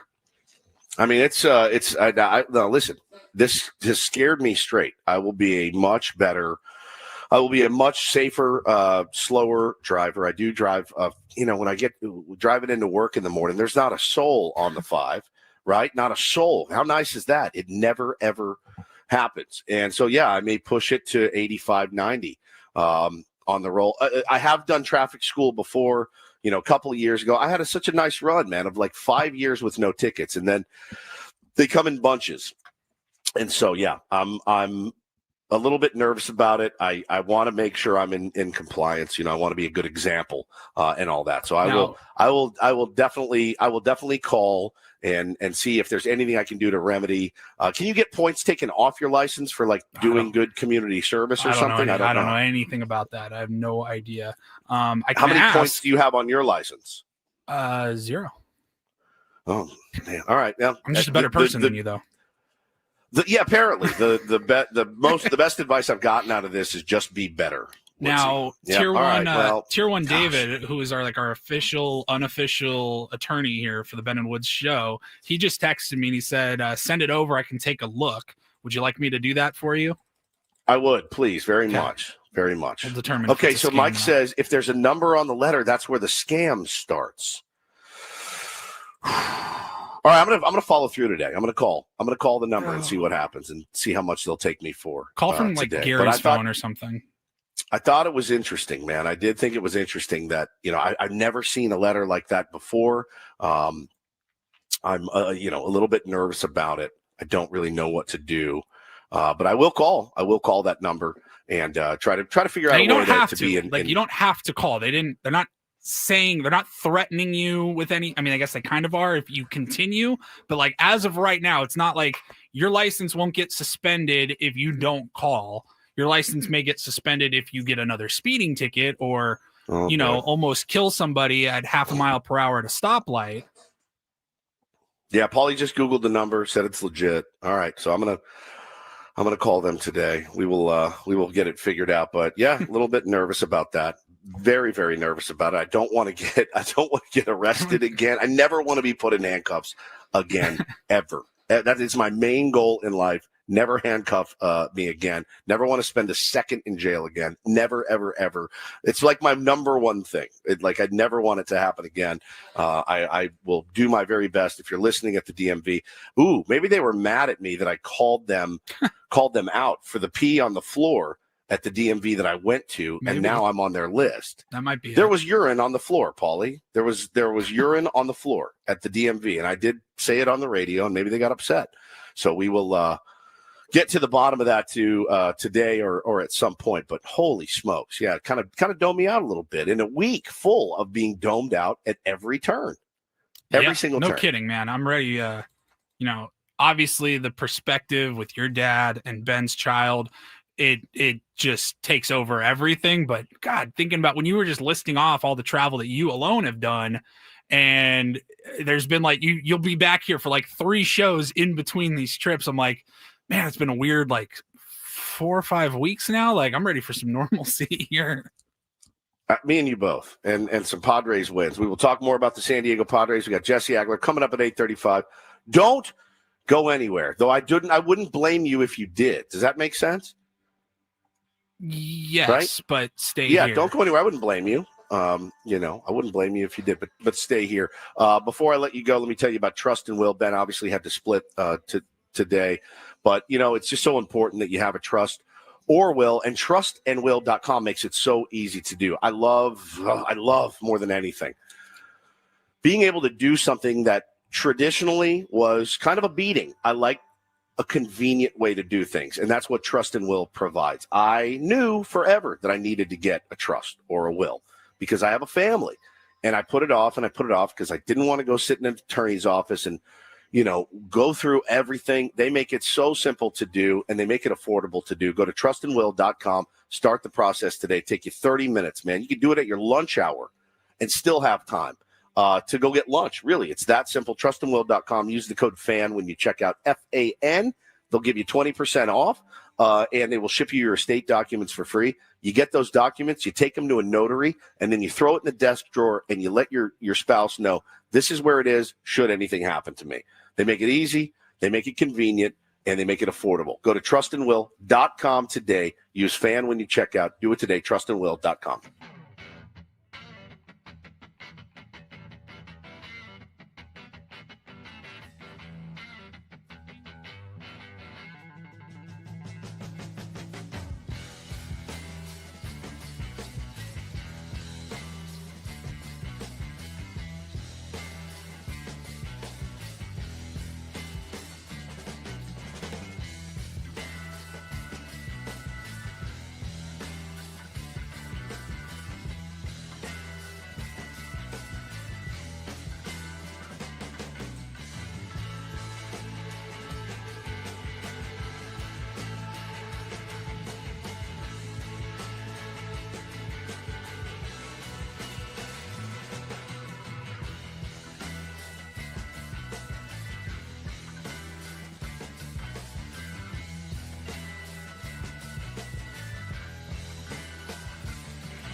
Hey players, things are about to get real here in San Diego. Introducing the all-new Jamul Casino Resort. With a 200-room hotel tower, exciting new eats and drinks, plenty of new places to play, and a luxe spa and salon. Hello, rooftop pool and deck. It's where players can play their hearts out and enjoy all the perks that come with it. It gets real this summer at the all-new Jamul Casino Resort, the players' place.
Well, as usual, the tier ones come through, and it's not a scam. It's definitely from the DMV. It's a warning letter, and I need to slow it down. Essentially, I've gotten 2 points within 6 months, a year, whatever, and I think it's just a warning letter. Like, hey, buddy, do better, be better, and be a better driver. And I will. I do promise you. You have scared me straight, DMV. I will do that. We got Jesse Agler coming up in a few minutes. We will talk to Jesse about what he's seen from the team the last 4 days. Certainly, guys, it's not rocket science. The starting pitching has not been up to par, and the offense has not been up to par either. And that is not a good combo. And again, we've got this super pen that we can't deploy unless we have a lead. And so, it's up to the starters, Paulie, to keep the game close, and it's up to the offense to get the job done. And I think the frustrating part is you look at the lineup and you go, my God, like this is what we always dreamed of, right? And we said that before. We said it in 23. I hate to keep bringing that up because it's different players. It's a different season, different manager. It doesn't really hold any weight. But for the fans, it does. And the fan perspective is certainly different than the player's perspective, certainly different than the manager's perspective.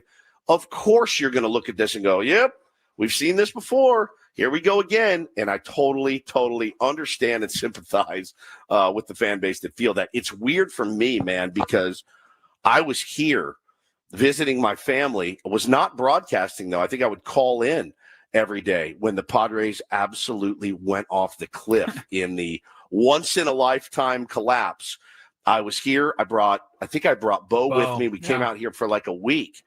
And I remember calling in every day going, oh, my God, guys, this is happening again. So fan perspective is something I feel. I feel it along with you. And I cannot sit here and deny, that I don't feel the same, when you watch them drop 4 straight. It's frustrating because you went out at the deadline and tried to fix all of these problems and seemingly had, right? I mean, 14 out of 17 or whatever that streak that they just went on before heading up to LA. So you were like feeling pretty good. All right, we've solved all those issues. Now the Padres over the last 4 games at least have looked like the Padres of the first half, where there's no slug. It takes every bit of baseball in you just to scratch across a run or two. And so it's a familiar feeling, but we don't like this feeling because, well, that's why we went out and got guys like Laureano, Fermin, and O'Hearn. But you also, you got the one big swing last night from a guy that started the game on the bench that was also in the All-Star game. Yeah. So it just is. And the pitching has been like abysmal. The starting pitching, abysmal. To give up whatever Ben said, it was like 4-4-3 or 4-3-4 yeah. in the first inning alone. I mean, you are just spotting teams like the Dodgers, especially just saying, here guys, here's 4 runs to start the game. You just can't do that. And that's something that the starting pitching up until this point has not done. So I'm very hopeful that Nick Pivetta can bounce back and have a really solid start tonight. Yeah, we really need Nicky P to kind of be the stopper today. Let's get this thing over with. We roughed up the kid that's going against us today. We got to do that again. So hopefully there's a light at the end of the tunnel. Jesse Agler, again, always a better voice of reason than me. Paulie, Benny tries to be. It doesn't care. I'm sorry. This is not a shot at Ben. It doesn't carry the same weight when Ben tries to be the voice of reason as Jesse Agler. I don't ever look at Jesse as a turd polisher. Never. I would never play that soundbite for Jesse. Never. It just hits differently. It hits differently when Jesse does it. It's not a knock on anybody. It's just what Jesse does best. We will talk to him next. We'll be right back. Quick break. Wanted to tell you quickly about Loan Pronto. If you're feeling a little bit underwater right now, which I do, but not in debt. So if you're struggling right now, you're trapped in a high rate mortgage, watching your hard-earned money vanish every month. At Loan Pronto, they are delivering the lowest mortgage rates in 3 years. You heard that right. Loan Pronto's rate reduction home loan program is streamlined. It's a low-cost way to slash your house payments by hundreds of dollars a month. Lock in a fixed rate as low as 4.99% APR and close in as little as 2 weeks. No appraisal needed in most cases. Here's the kicker. You can skip your next 2 house payments entirely. Don't wait. Rates this low will not last. Call Loan Pronto now for your free, no obligation quote. Loan Pronto is incredible. Imagine lower payments, more money in your pocket, and a fresh start with a better mortgage. That can be found by calling 619-207-4336 or going to loanpronto.com to lock in your new low rate. Skip those next 2 payments. Don't let high rates hold you back. 619-207-4336 or go to loanpronto.com right now. Equal housing lender, NMLS 1661781, subject to lender approval, NMLSconsumeraccess.org.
Hey players, things are about to get real here in San Diego.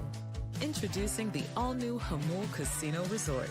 With a 200-room hotel tower, exciting new eats and drinks, plenty of new places to play, and a luxe spa and salon. Hello, rooftop pool and deck. It's where players can play their hearts out and enjoy all the perks that come with it. It gets real this summer at the all-new Hamul Casino Resort, the players' place.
Welcome back, Ben and Woods, 97.3 The Fan. Ben is out, so we got Jesse Agler, just me and Paulie. We can all get cuddled up and try to figure out what's going on with our San Diego Padres. Let's welcome to the line our pal and right yours, after the voice traffic, of the San Diego. Of course. I was going to get there. Yeah, I know. I just wanted to make sure. I was going to get there. Welcome to the airwaves. There it is. Center, protecting well San done. Diego after accidents or Killing injury. it. Here's Kelly Danick. Traffic is sponsored by Valvoline Instant Oil Change. Your 15-minute drive-through oil change. Couple problems in the North County. Southbound 5, right around Carmel Valley Road. Collision involving a couple vehicles. It's over to the right shoulder. And got this accident on eastbound 78 right before the 15. That's been cleared over to the right shoulder. Before you hit the beach, the mountains, or even the 5 this Labor Day weekend, be road trip ready with Valvoline Instant Oil Change. No appointment needed. Stay in your car while they change your oil and check your tires, battery, and fluids. Coupons at SoCalOilChange.com. I'm Kelly Danick with Ben and Woods, San Diego's #1 sports station, 97.3 The Fan. And now joining us is our pal and yours, Jesse Agler. Good morning, Jesse. How are you, buddy? Good morning, guys. What's going on? Oh, not much. Just the, things are a little bit off kilter this week. Certainly, I'm in Texas visiting my dad and my mom, and Ben had to leave. He's got a sick child, so he had to split. Padres are not playing well. Just a normal slice of life here for the Ben and Woods program. Life, like baseball, as always, shoots and ladders. There's ups and downs. Yep. Never as smooth as you want it to be. But look, if you've got a good family, it's going to be all right. If you got a good team, it's going to be all right. And the Padres, as I must remind you, I guess, they're a very good team. Very, very good team. I feel like I said this earlier, if Ben says that or I say that, we get accused of being Charmin soft or, turd polishers. And you look at by who? Like, let's break this down a little bit. Like, all right, break it down. Accused by who? Because I think, sometimes we have a tendency in society today to sort of misunderstand sample sizes. And I have no doubt there is a portion of this fan base that's kind of in panic mode. I have no doubt there's a portion of this fan base who thinks the sky is falling because they've lost 4 consecutive games. But I would argue it is not a very big slice of the pie. I would also argue it's sort of your most reactive group. And if they, you know, are that way, that's their right. That's their absolute right. But I wouldn't argue that it is representative of like the group as a whole here, because I think if you know anything about the guys on this team, they're certainly not of that mindset. And I think if you come to Petco Park on any given night, jammed in with 44, 45,000 other people, most of them do not feel that way. So I think it's important for all of us to remember that just because some people are freaking out doesn't mean most people are freaking out, and that it's okay to not freak out along with them. Sorry, I didn't turn my mic on. I do agree with you. It's kind of the everyday working through it. And it was such a clunker in LA. And again, we always talk about what we think we know in this game. And we were set up so perfectly, right? When we got to LA, we're like, man, this is great. Like, we dominated. The Giants didn't have to use the big guns. It is funny, though. I was kind of sarcastic. I was tweeting with a buddy last night, and he said the super pen doesn't really work unless you get a lead. And I said, well, it's kind of a good point. I mean, everybody's pretty much a high leverage arm, maybe save 1 or 2 guys out there. The strategy for the San Diego Padres is, I think, conservative when behind, which is smart, and aggressive when ahead. Problem is, you got to get ahead. And I feel like once we do get a lead, I feel pretty confident about that. But, the starting pitching's got to do, I think, in my opinion, a better job at not setting the guys up on offense to have to play from behind every night. That's been kind of a problem. I think that's a little oversimplified. I don't think it's as black and white as that, because I think they have been aggressive when behind at times. We have seen, Mason Miller when they're down a run, or Jeremiah Estrada in the 4th or 5th inning when they're trailing by a run. It's falling behind the way they have the last 3 days that is problematic. So yes, you got to get more out of your starters. That's why you feel great about Pivetta being on the mound today. But I wouldn't say they're conservative when behind. I'd say they're, reasonable when behind 4 runs after a half inning or after an inning. Yeah. Which, it is what it is, right? I mean, you can't go to the bullpen every night in the 2nd inning. So yeah, the last 3 days, those are the kinds of games where you're going to have trouble. If your starting pitcher can't get you out of the 1st, 2nd, 3rd inning without a 3, 4, 5 run deficit, you're gonna have a hard day ahead. There's no doubt. But with the super pen, they are able to chase wins now even more aggressively than they did earlier this year when they were doing it at times. So look, again, it's just, you can't let it get away the way it's gotten away the last 3 days. I think that's kind of the key.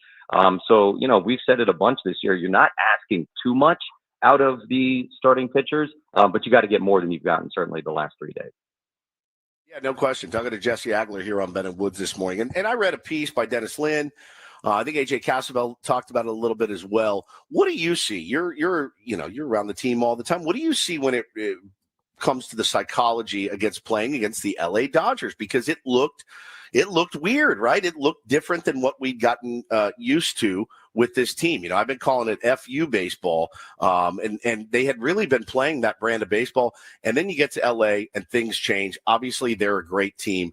We know that they're predicted to win 120 games. That's not going to happen. But what do you see regarding the psychology of the Padres against the Dodgers?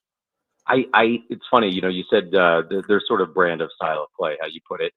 I don't think you can play that way every single day. And they had been playing that way for a couple of weeks, but I think it's just not something that's sustainable every single night. You just can't have that edge and that intensity every single game. And yes, you would love to be able to save it for quote unquote those series or those nights or whatever, but I don't know that it's as easy as flipping a switch on and off. It's sort of like you have it when you have it, and then eventually it runs out and you have to refill the tank. That's kind of the way I think I look at that. The Dodgers series was weird being there. I hope this doesn't come off as defeatist in any way, but I'm in that building and it did not feel to me as big as maybe we were all trying to make it. And I say that based on the way both teams played. I say that based upon the atmosphere at Dodger Stadium. Now, look, it was filled and loud and all of that, but it wasn't one of those regular season series that we get sometimes that felt like a playoff series. It just wasn't. It was, and I think that was a sort of situation on the calendar. And it was mid-August, and I know the Padres had hopped up by a game and that the Dodgers had just had their hands full with the Angels and that the Padres had done great work against the Giants. But, like, as soon as the first game started, there was sort of the usual Kershaw buzz that still exists when he pitches at Dodger Stadium. But the whole thing just kind of felt extremely ordinary. And that surprised me. I didn't necessarily expect that to be the case. And that continued throughout the entire weekend there. Now, I don't think that'll be the case this weekend because I think Petco is going to be like foaming at the mouth.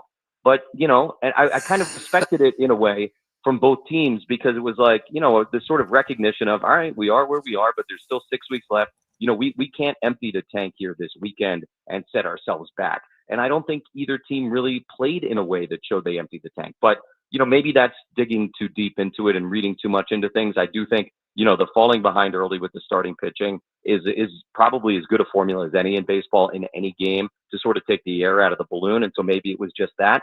But yeah, it felt extremely ordinary over the weekend in Los Angeles. And I think coming out of it, I'm okay with that. I think I kind of understand how that could have been the case, even though as the narrative builders that we all are, you know, we were understandably and obviously kind of building it up the way we did.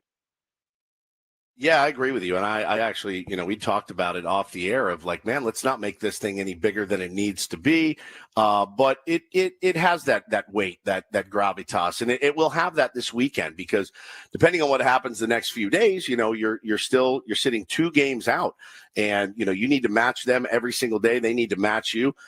Credit to the Rockies for going out and winning a game against them last night. It made my morning when I woke up and saw that. And I went, okay, I mean, sure, you didn't pick up a game, but you didn't lose any ground as well. I don't know if that sounds defeatist either, but I do feel like that's the smart way to play it. I mean, that's the situation that they're in right now. And, you know, you're going to be scoreboard watching. As long as this thing stays, you know, within a game, 2 or 3 up or down, you're going to be scoreboard watching every single night. And, yeah, of course, like when that game went final, I think we were probably in the 7th inning thereabouts. And it was kind of like, all right, you know, like now there's kind of an opportunity here. And then when the Padres ended up not being able to complete the comeback, it was like, all right, you know, well, at least we sort of are where we were at the start of the day. But look, that's the fun of this time of year. And, you know, I think 6 weeks of that is probably, or 5 weeks now is going to be pretty exhausting. But hey, that's the situation we're in. It's fun. This is better than the alternative. And look, it's the most cliche thing in the world, but it's one of those, hey, if I told you back on March 19th that the Padres would be 2 games back on August 19th, you know, we all would have signed up for that 100 times out of 100. And that's where we are. And now we buckle up and ride this thing out the rest of the way. You know, that's directly from Jesse, the Ben Higgins playbook, and he just gets crushed when he says it. And when you say it, I go, yeah, idiots. Of course we would have signed up for it. It's just different. I think it's the manner in which you deliver it, which makes me feel better. Well, whatever I can do to help you and the tier ones feel a little bit better this morning. I think, you know, your message to the tier ones today regarding this baseball team is what? Have fun, enjoy this. You know, I'm sure, look, I'm sure a lot of fans, and I say this with full sincerity, I'm sure a lot of fans are relatively new to following this team day in and day out, because for a lot of years, you know, it wasn't worth following this team day in and day out. And, you know, maybe, you know, the folks who came on board in 2020 or 2021, maybe they don't remember what it was like in 2016 or 2014, you know, and many of the other previous 50 so years that this franchise has existed. But there were an awful lot of Augusts in the history of the San Diego Padres where this didn't matter at all. There wasn't a damn thing to care about at this point in the season.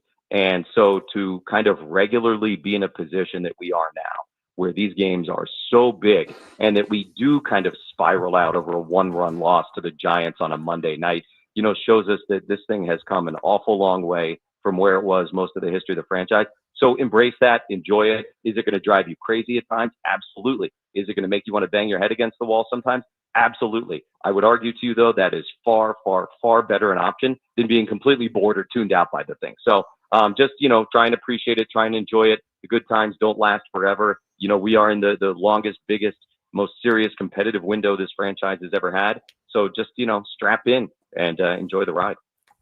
Enjoy the ride is what used to be my motto, and I'm finding it. I'm trying to very hard. Obviously, perspective on real life swoops in every now and then and kind of kicks you in the gut. And you know, it doesn't mean I don't care. I love them. I want them to win every game because I really like this team. I like these players. But you know, you talk about like last night. yesterday, obviously, the big topic of discussion is the lineup. And when things go south, that's something that you point to. Your thoughts on the Padres lineup as it stands today? I know it's going to be a little bit different with Jackson out. You can move some guys around, but kind of where do you stand on it? I mean, it's going to be different left versus right, and there's no doubt that the Merrill thing changed things up. It's one of these things that, is definitely worth talking about. But if we've been paying attention all year, as we have, we know that there are times that changes are made, but that also Mike is not going to rush to make those changes. And I know it feels like the clock is ticking and time is running out. There's still, 38, whatever it is, games left in this season. That's plenty of time to make another tweak, to make another adjustment. And, you sort of have like version 1 of the lineup and then version 2 of the lineup and version 3. And maybe now this is version 5 in 2025. And that, there's nothing to me that indicates there can't be a version 6 or even a version 7 between now and the end of the year. I mean, you saw, again, with Merrill out, some different things yesterday. You had Laureano cleaning up. You had, for me, not batting ninth for the first time in his 12 starts. So, there is probably more open-mindedness than it might feel like. It's just, it's not going to be a situation where they rush to change it, because that's just not how they operate. And I appreciate that. I think it's very easy as fans and broadcasters to be like, why on earth isn't such and such in the lineup tonight? But like, there's usually a bigger, larger picture in play there. And, the trades that were made certainly changed a lot of things up, and the O'Hearn Sheets, sort of situation is what it is. But Mike Schilt, as always, is going to be very intentional about trying to figure out on that given day what works. But again, we have seen time and again this year, there is, plenty of open-mindedness to come and make adjustments. It's just not going to be rushed into. That's just not the way they operate. And I think that's pretty clear by this point. Well, we have a great incorporator word for you to weave into tonight's broadcast, and I think it's very fitting. Paulie, if you would. Immolate. Which is I what used our that fan the other base day is. on the air. Oh, did you? Oh, SOB. my goodness. Well, I can use have it to do again. it It was again. something I'm trying to remember whose bullpen we were talking about. It might have been the Dodger. Yeah, it was the Dodger bullpen after all their struggles against the Angels and before that. And I said something along the lines of, while the Dodger bullpen has been self-immolating as of late, they pitched well here this weekend. It was something like that. I may have actually heard it, which I don't know. It just popped into my head because our fan base is immolating as How we do you speak. stump So the incorporator when he just regularly uses the word that you give him? I know, and that's why he's the GOAT. Well, listen, I'm going to have to hear it again tonight, Jesse. We always appreciate your time. We appreciate your candor, and, of course, we appreciate your level-headedness, my friend. Have a good broadcast tonight. Congratulations. Part of the best broadcasting team, according to Awful Announcing. I wanted to give you your flowers for that as well, so congratulations. That's Don and Mudd, of course. But yeah, Tony and I you're mentioned in there.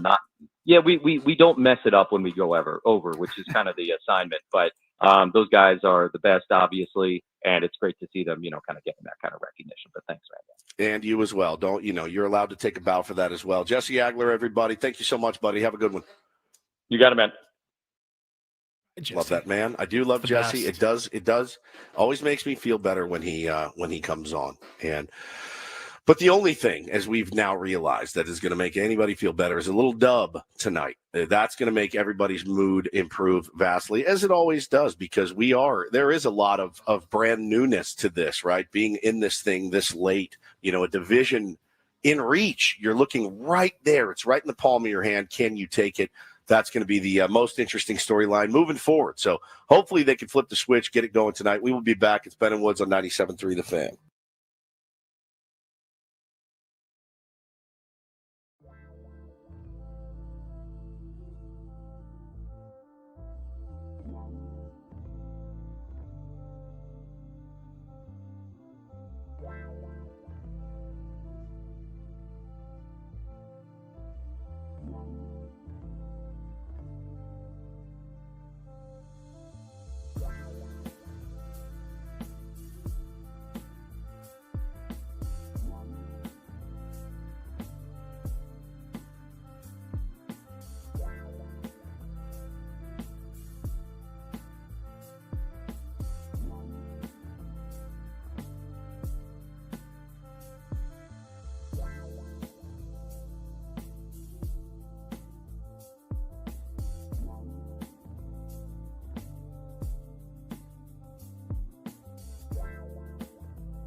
All right, welcome back to Woodsy and Paul. We are Ben and Woods, but Ben is out. Just got a text from him. Looks like things have stabilized a little bit. He did have to leave the show at 7. So we were all caught a little bit off guard and unaware, but we are going to plow through for the next hour and get you on your way, get you ready for Padres baseball tonight. I say it all the time. I stand by it. Even after a demoralizing, awful loss, at least you have the chance to tee it up again today. Try to get back on the right track against the Giants. And you got Nick Pavetta on the bump. Excited to watch Nicky P pitch, albeit at midnight here when the games start. I'm out in Texas visiting my family. I did, man. I made it like 7 innings and I just crashed out. I'm not feeling well. Also, I'm under the weather. It's just it's been one of those weeks. One that hopefully we can look back on and laugh at some point. Paulie, how are you feeling? Because you were starting to get a little sick too. Yeah, I'm feeling much better. I think I was just a little bit worn down, busy weekend, and got a couple of good nights sleep in a row, and just kind of took it easy yesterday. Woke up this morning feeling much better. Apparently, traveling like 25,000 miles in 6 weeks will take it out of you. And I feel very fortunate. How often did you have to, like when you had to travel for work, did you drive or fly more? I flew I would go every other week. Okay, that's a lot of traveling. Now, not as far a distances, obviously. No, but then when I would get there, I had a territory in the Southwest. So I would fly from Dallas to Phoenix, and then I would drive all around Arizona. I mean, hours and hours a day sometimes. And then I would catch a flight to Billings, Montana, and drive hours and hours from hospital to hospital. Yeah, but I was 25, not 50. Invincible, yeah. Invincible, could go out drinking every night and get up and go do a 200-mile drive and go do 4 meetings and call it a day. It's much, much harder now. And it's been a lot of miles on this ass for the last 6 weeks or so.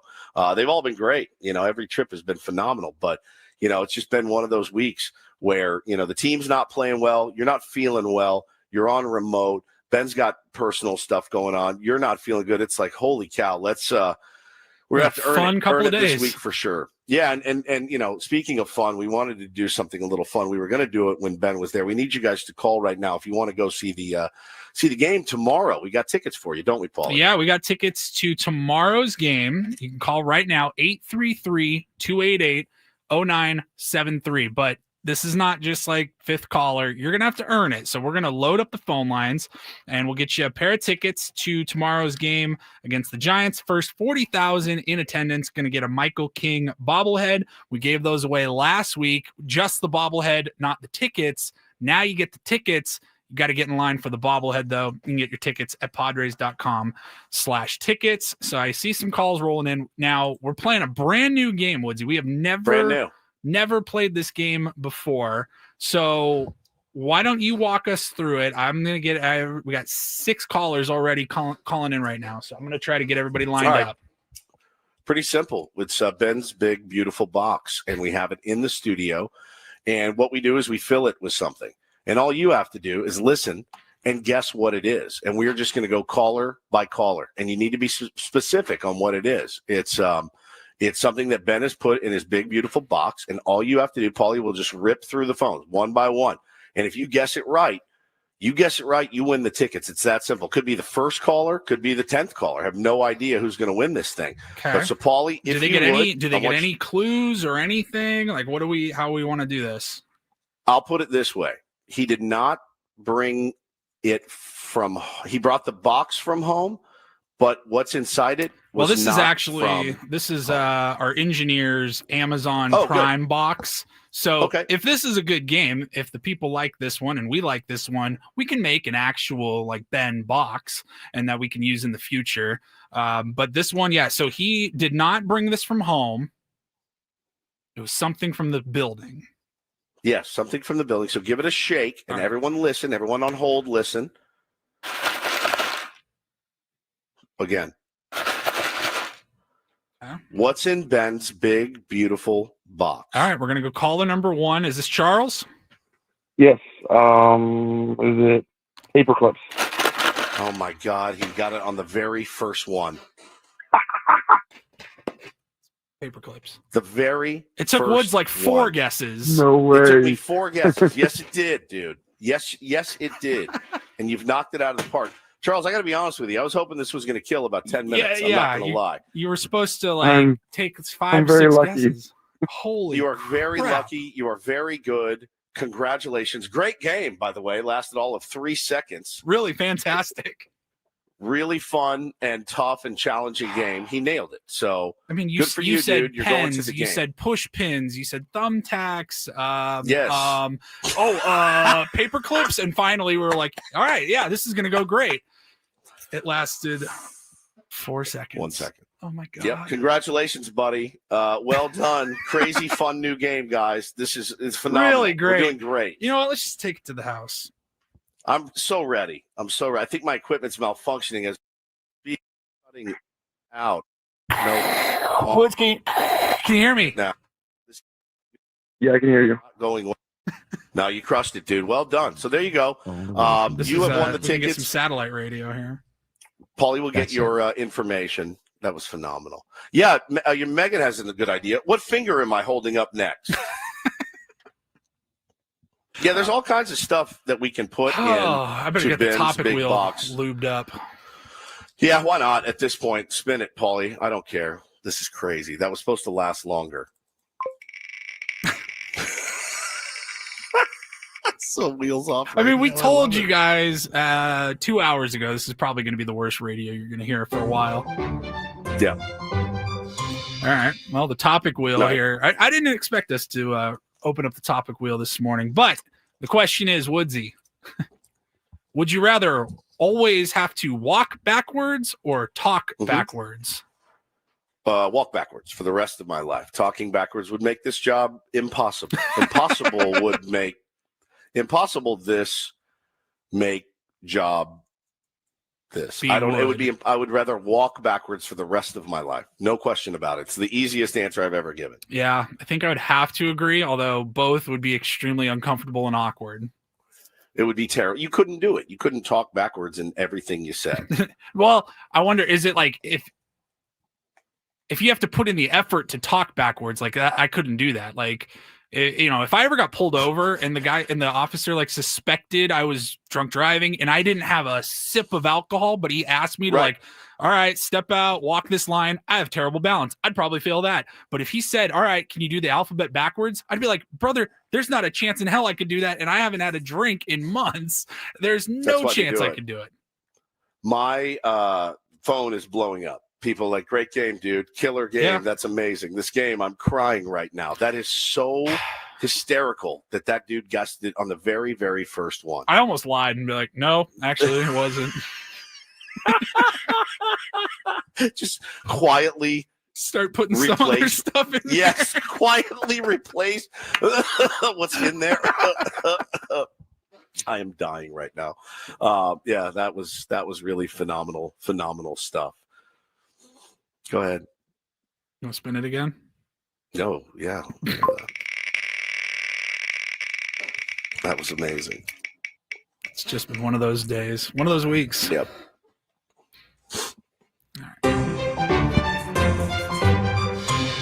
Kind of went down this path a little bit yesterday, or the last time we spun the wheel, but which movie or television show do you think that you quote most often?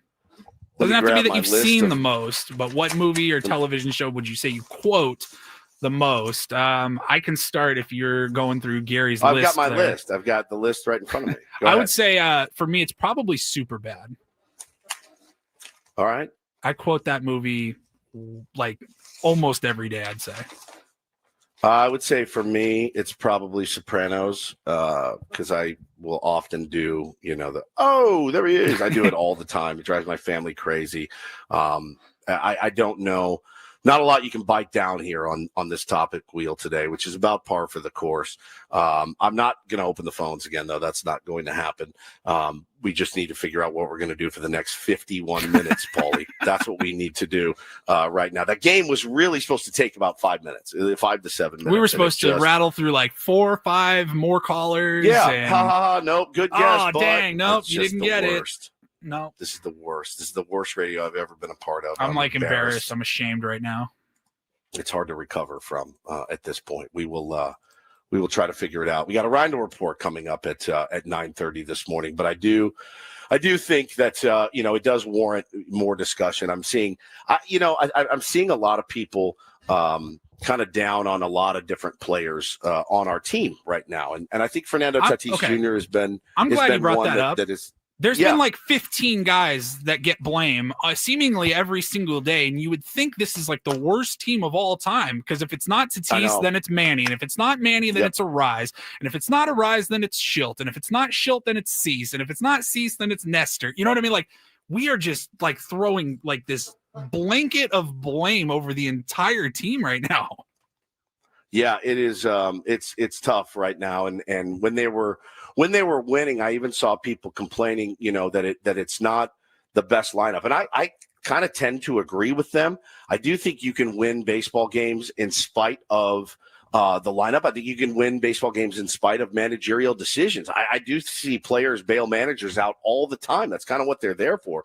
The manager can set the lineup and roll along as the game, continues and try to make the right decisions. But, good teams can overcome a bad manager, but a good manager, it's hard for them to overcome a team where guys aren't doing what they're capable of doing. And I saw our pal Darren yesterday put up an audio clip from his podcast, and he was talking about Fernando Tatis Jr. in general. And I guess I hadn't thought about it this way. And I liked the analogy he made. He essentially said, while if you look at Tatis's numbers, I think he's at a 799 OPS, 800 OPS is great. If you're at 800 or above, you're having a good season. So it's not as bad as maybe a lot of people are making it out to be. But the fact that he is a Lamborghini is how he put it. He said, you bought a Lamborghini and you're telling me that you have this Lamborghini because, man, look at the trunk space in it, or look at the way that it is fuel efficient. No, like, you have a Lamborghini, you want to be able to rip this thing at 180 miles an hour, handle every turn. It's a race car. And you're giving me these features that you would give me if you had a Toyota Camry. And I go, man, that's an interesting way to put it.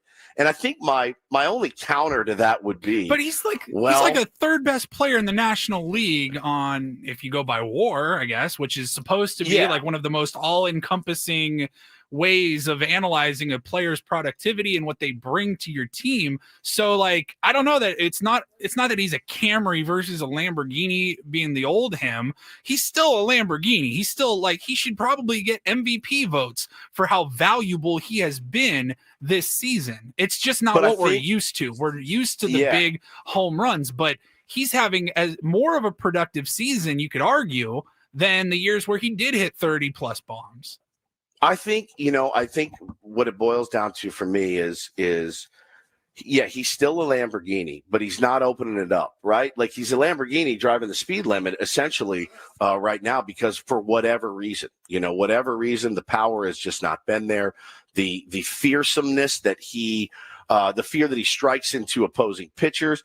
You don't really worry about Toddy taking you deep right now because he hadn't done it. It's been, I think, the longest homerless streak of his career. It's been like it's over 300 at bats now.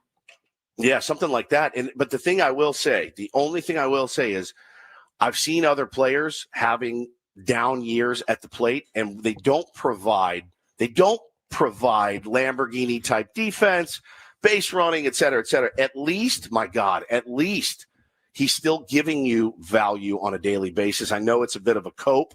I know it is, but I do think it could be so much worse with a player like Fernando Tatis Jr. I really do. Now, I do realize it could be a lot better. There's some unlocked stuff in him that, for whatever reason, this year, is it the constantly being thrown up and in, afraid to kind of dig in and get his A swing off? I don't know. It could have gone so much more south right now, and I think all of us, we have that hope. He will eventually turn on the juice, turn on the power. I know you can't flip the switch. He would have done it by now, but it's kind of the only thing I'm holding out hope. And I still love having him in the lineup every single day. I liked the Lamborghini analogy of, like, hey, I bought this thing. It's really, really cool and it's really flashy, but I only drive it 55 miles an hour. Or, it's very comfortable, or it's got a lot of trunk space. It could have been a lot worse. You should never drive more than 55 miles per hour. Well, as we know now, as we figured out from the DMV and their stern warning that they gave you. That's one of the craziest things that's ever happened to me. All right, we'll take a quick break. We'll be back. We got a round of report coming up. Mercifully, put a bullet in this show for the rest of the day. Turn it over to Braden. Get you ready for Padres baseball. I'm embarrassed. I'm sick to my stomach. So just know that moving forward. Be right back. It's Ben and Woods on 97.3 The Fan.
Hey players, things are about to get real here in San Diego.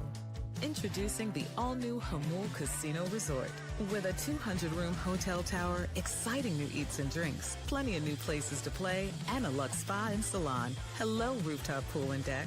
It's where players can play their hearts out and enjoy all the perks that come with it. It gets real this summer at the all-new Hamul Casino Resort, the players' place.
Hey players, things are about to get real here in San Diego. Introducing the all-new Hamul Casino Resort. With a 200-room hotel tower, exciting new eats and drinks, plenty of new places to play, and a luxe spa and salon. Hello, rooftop pool and deck. It's where players can play their hearts out and enjoy all the perks that come with it.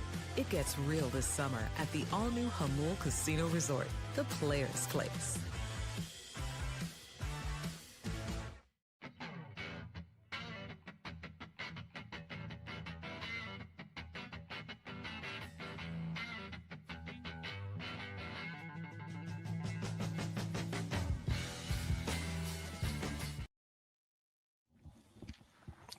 All right, good chance to get right tonight at Petco Park. Nikki P on the bump, facing Kai Wei Tang. That's the guy they absolutely torched this dude last time they played him. Made him throw a ton of pitches. You got to get this ship righted today out at Petco Park. Nikki P is going to be on the bump. 12-4 with a 2.87 against, again, Kai Wei Tang 1-2 with a 9.90 ERA. And, some guys in the lineup have handled them pretty well. Going to be interested to see. I know Crony came out of the game last night. Not sure what the status is with him. Jackson Merrill, is still kind of up in the air. With an ankle, I just have no idea, Paulie, if he can go or even should go at this point. I really, really don't know what the plan is for him moving forward. But Kai Wei Tang is a righty. So Mike Schilt this morning can breathe easy, in my opinion. I think he'll say, oh, no problem. Now I can get Ryan O'Hearn, who everyone's clamoring for, out there in the lineup against a righty, and maybe put this thing to bed, getting a couple of wins. You make it sound like we're screaming for Yuli Gurriel to get more starts, with O'Hearn in particular. I guess we'll give this guy a start finally. It's bro, he was an all-star. You gave up some significant prospect capital to get him. Let's use him. Let's see what we got here. Yeah, I agree. I think I see it, and I do agree with it, and it does make sense to me. And for me, I always say this about managers, and I think you make the moves that you make in order to cover your own rear end, and that's no different in their walk of life than in mine. And if it's me, Paulie, I want to go down with my best guys, not the guys that I like the most, or not the guys that have a track record for a couple of years, and of course I'm very appreciative of what Luis Ariz does bring to the table on a day in, day out basis. But I do think when you acquire Ryan O'Hearn, to have him essentially as a bench piece against lefties, I don't know, man. I can justify putting him in there the way that his ABs have been. And remember, man, I just remember Schulte putting Trenton Brooks in the lineup a bunch. Trenton Brooks hit one home run, and he said, somebody had asked him the question after the game of why does he keep getting looks? And Schulte said something to the effect of, well, I like the way he looks at the plate. I like his ABs. He looks hitterish up there. And I think there's some validity to that, but this production certainly wasn't there. I mean, who looks more hitterish and ready to pounce than Ryan O'Hearn right now? I don't know. And that's kind of, for me, is a bit of a mixed message there, in my opinion. But I just think, for me, I'm covering my ass. And if we lose with a bunch of all-stars in the lineup, guess who it's not on? It's not on me. I put a bunch of all-stars out there. They didn't get the job done. And, we tee it up again tomorrow and we try again. So and that's kind of what we were talking about earlier on the analytics, the lefty-righty versus just who's the better player, who's got the better track record. Not so much just matchup specific, but I mean, who do you feel confident if they made a pitching change? Are you going to keep that guy in there? You would never take, even as bad as he is, you're never taking Manny out of the game because of which arm the guy uses on the mound to throw with. Right. But for whatever reason, that's still what we're going through here right now with O'Hearn, and then Bryce Johnson trying to get some playing time, and Luis Ariz seemingly getting playing time every single night. Yeah, I agree. And I'm going to put my best guys out there. Let the chips fall where they may, despite maybe some bruised egos or hurt feelings. I think for our fan base, in general. I don't want to speak for everyone, but I think I can say this pretty confidently. Everybody just wants to see you guys win a World Series. That's pretty much what it boils down to. And as much as we fight, as much as we infight, as much as we self-immolate, as much as we call people names, at the end of the day, we're all on the same team and want this team to win. Are you doing the best that you can to maximize everybody's value in the right spot on the field as well? I think we can I can always live with losses. If lost the right way, does that make sense? Like, hey man, sometimes they get you. So you know me, I'm fine tipping my cap. Hey, some nights they get you, some days it's not your day. But I got my best guys out there. I'm not really playing for later in the game. I'm not really playing for later in the season. I know Ben was texting with AJ Caswell. I think he was going to talk about it today at some point. And he asked AJ about the interaction he had with Schulte yesterday. You want to play it again? You have it handy. We can play it again. AJ and Mike Schulte talking pregame about Ryan O'Hearn. Give me 1 second here. I got to pull it up. Cool. Like Ryan O'Hearn's had some pretty good numbers against lefties this season. You consider starting him against lefties, or is that you do him as a bench bat against left-handed pitching? Yeah, I mean, I think it's a combination of things. Where would you have started him? I mean, there are places, there's options. Right. Necessarily like today or generally? Today. It's your call, not mine. No, I'm just curious. Yeah, he's done fine. I mean, it's more about. The reason I ask is I can answer the question more specifically. Not okay. Well, then today there's 2 options. Obviously, like maybe left and Laureano center, or DH. But obviously Manny's there today. He is there today. So Manny's been going pretty hard, and he's played up pretty much every game. So we're giving him a DH day, and Bryce has also swung the bat well against lefties, and looking at him to get an opportunity to go play and play some center field. So it's a really fair question and definitely consideration. Just want to be specific to where that could have been. But, yeah, Ryan's done a nice job, and he is a great option for us off the bench. Going forward, could we see that? Like, obviously, it's day-to-day, completely dependent. Yeah, I think it's always going to be flexible. I mean, it's going to be relative to just the total picture of who we have on the club that day. So I think that's like every day it's always a question of who's going to give us the best opportunity to go compete. Yeah, and so, Ben texted him about that exchange yesterday, and AJ said something to the effect of, it is August.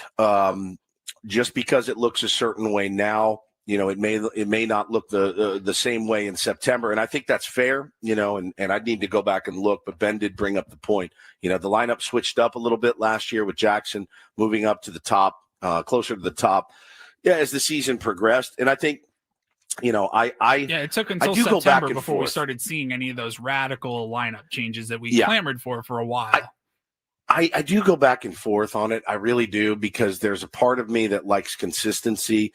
And I know players very much value consistency, knowing where they are, knowing what's going to be asked of them.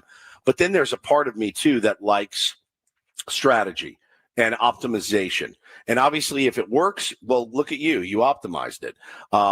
Is there ever a scenario, and I think this is what's sticking in people's craw, is there ever a scenario, Paulie, that you see Schulte saying, hey, man, we're going to optimize this lineup, and the best lineup is Luis Ariz in the 7 and Jackson Merrill in the 2, or Ryan O'Hearn in the 2? Do you ever see that, envision that happening? I don't know that I do. He's not going to put himself into that deep of a corner or whatever, like back himself into a corner that much and be that specific. But I also think he's extremely hesitant to say anything that could potentially upset the apple cart and hurt some feelings. Well, and again, because what AJ was asking for was, why isn't O'Hearn starting over Luis Ariz? Is my guess. I haven't talked to him. Correct. That's what he was asking, and kind of felt like Schulte was like, well, who specifically? What are you talking about? And AJ didn't give in, but that's what he was asking. That's what all the fans want to know. And to kind of spin it like, oh, it just depends on what we got each and every day and who's on the roster each and every day. And it's like kind of a bit of a nothing answer. Yeah, it kind of was. And I think that's really what's sticking in people's craw. Like for example, I don't want to see 162 different lineups. I know that there are teams that have done that, and maybe it's worked out for them. but I am also open to seeing that lineup maybe look a little bit better and being a little more optimized with the guys that we got, including All-Star Ryan O'Hearn. I'm here to see it. That's what I want to see. I want you guys to tell me and believe it that you're doing everything in your power to go out and win a World Series. That's what I want to see. And if you do it and you have the best guys in the best spots and you don't win it, I can live with that. I can absolutely live with that. But to have guys like that, sitting kind of waiting their turn for one big swing in the 7th or 8th inning, I don't know, man. I just don't know that's the best strategy, but they don't pay me for that. That's where my frustration is. This is my last point on it. We talked about it a little bit earlier this morning, and if anybody missed it, how the last 4 games, and it's a small window, it's a small sample size, I understand that. It's starting to feel like the first half Padres, who could not slug for anything, had to take every bit of energy they had to scrape across a run or two. And then they went on the run after the All-Star break, and we were feeling much better. And now they're kind of regressing back to that.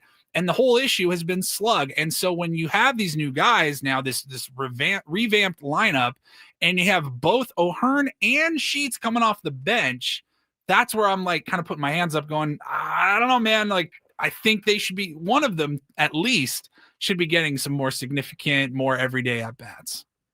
I agree with you, man. And again, we'll see how they optimize it or choose to optimize it. And I think a win would do a big thing for this fan base, get everybody to calm down just a little bit. I know it's just, if you can go out and win today, get a little bit better vibes. I'm all in support of that. We'll come back.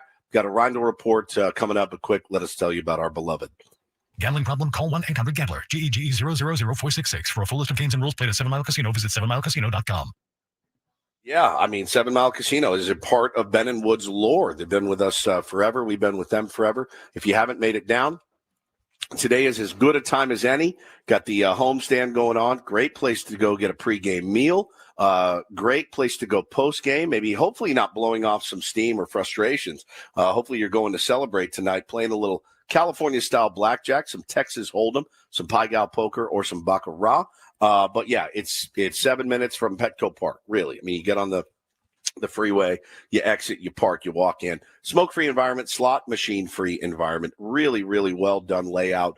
And they take good care of you. That's the thing I like the most is ease of use. It's so convenient, so close to downtown. You're not driving 45 minutes out, parking in a big parking garage. You got everything you're looking for. The food is spectacular. The service is spectacular. So if you haven't made it out, great time to do it. Check out 7 Mile Casino because it is just 7 minutes from downtown.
Hey players, things are about to get real here in San Diego. Introducing the all-new Jamul Casino Resort. With a 200-room hotel tower, exciting new eats and drinks, plenty of new places to play, and a luxe spa and salon. Hello, rooftop pool and deck. It's where players can play their hearts out and enjoy all the perks that come with it. It gets real this summer at the all-new Jamul Casino Resort, the players' place.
All right, welcome back. Bennett Woods, 97.3 The Fan. Mercifully, one more segment to go. What a wacky, wacky week. We apologize, and we will never speak of today again. That is a problem. We're not going to go in the Wayback Machine, be like, remember that crap show that we had, Paulie? Let's replay some of that. We're just going to forget about it. We're going to move on. I should not save the worst game in radio history for like a look back on a Throwback Thursday down the road or anything.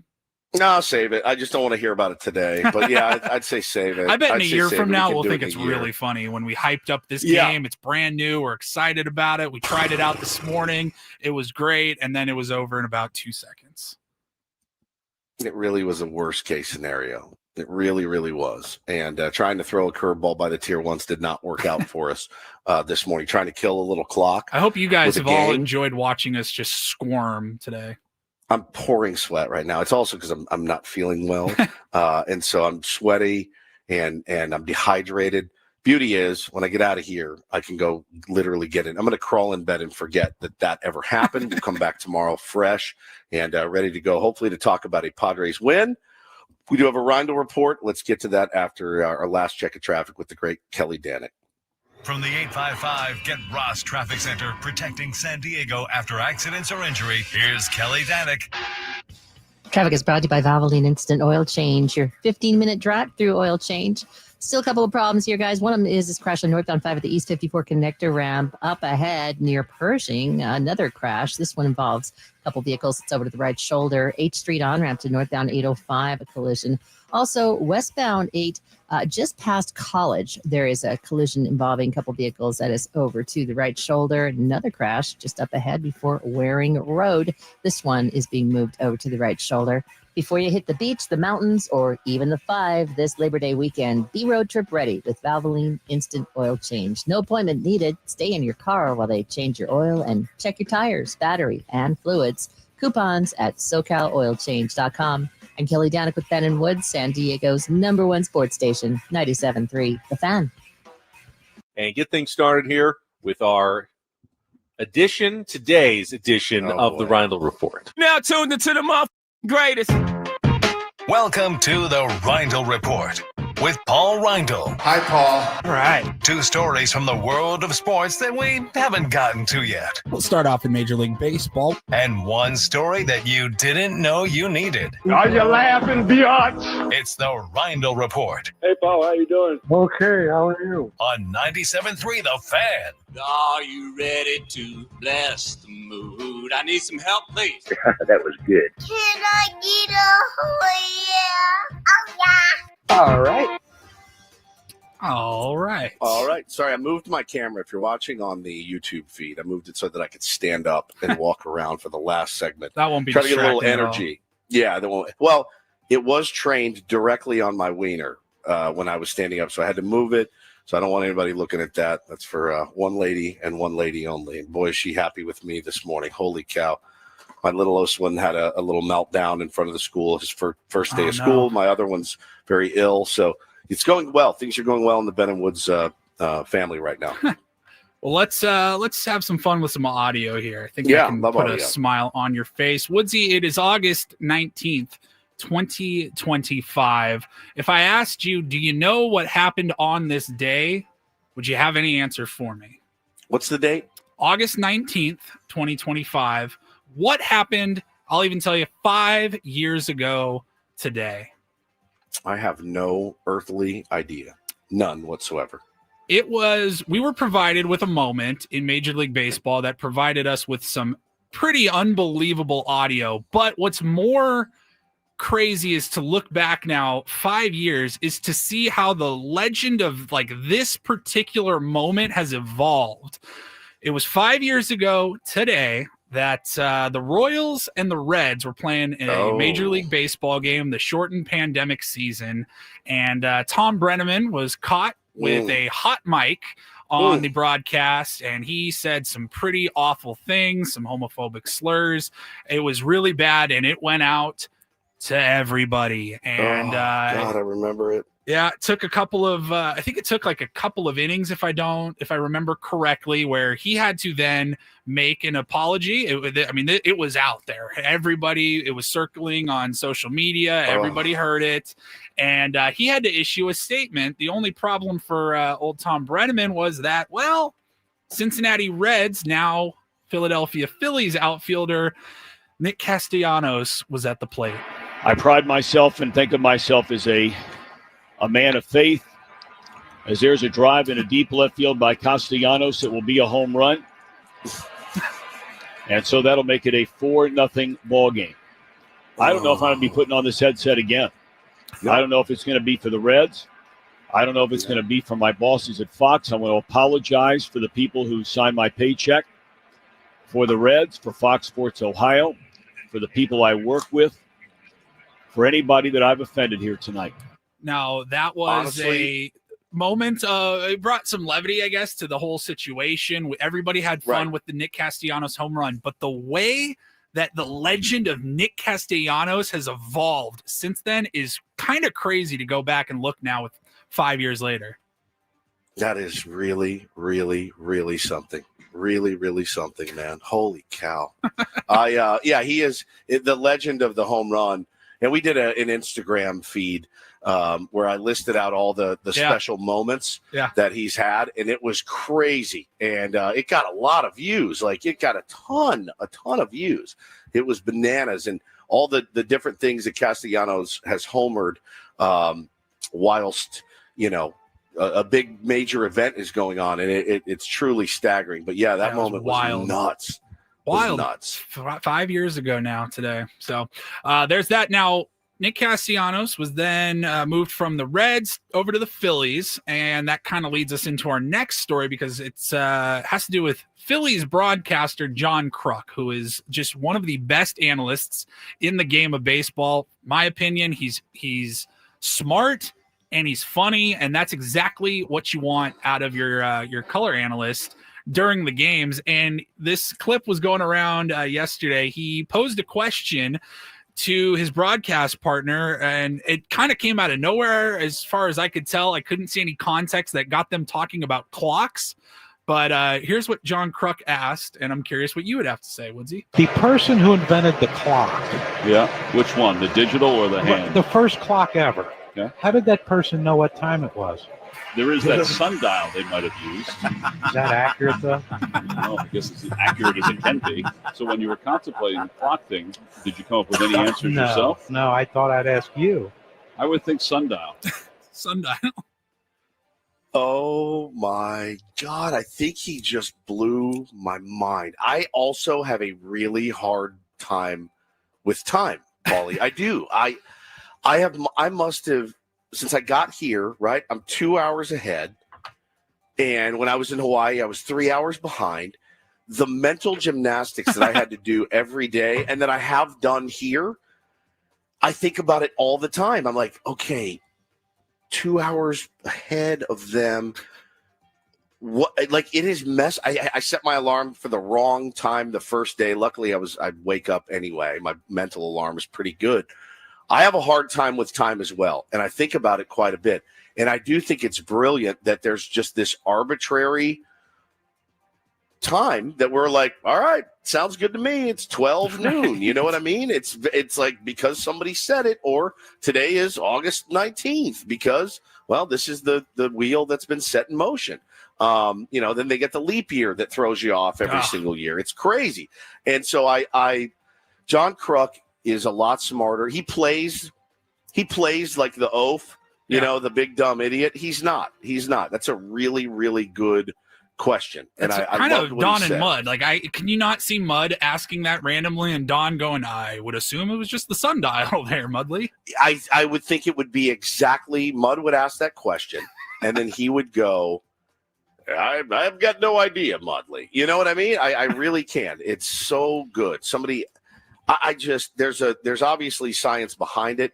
I just don't know what it is, nor have I ever thought to really go and check on it. But Crucky just blew my mind. How do we know? Well, you don't. You just take it in blind faith, as you always do. I loved the clip. I saw it on Blue Sky. Our buddy Craig Calcaterra wrote, cannot believe that this is how we find out that Tom McCarthy is in the pocket of Big Sundial. Low-key, Big Sundial. Best part of that is the tone Kruk assumes when he says of the sundial. Is it accurate, though? That's something he has strong... Yeah, he says that's something he has strong opinions about, but he's trying not to make McCarthy feel foolish for his assumptions. So now hearing that, listen to it one more time. The person who invented the clock. Yeah. Which one? The digital or the hand? The first clock ever. Yeah. How did that person know what time it was? There is that sundial they might have used. Is that accurate, though? Is that accurate, though? Now, look, I'll be honest, dude. Earlier in the show, if you missed it, at 8 o'clock in the morning, I got a letter from the DMV. Paulie read it on the air. They're basically warning me. I've gotten a couple of speeding tickets in the last 6 months, so I have points on my license. There are people in the chat screaming, it's a scam. You got to question everything. I'm not a question everything guy. I'm a question some things guy.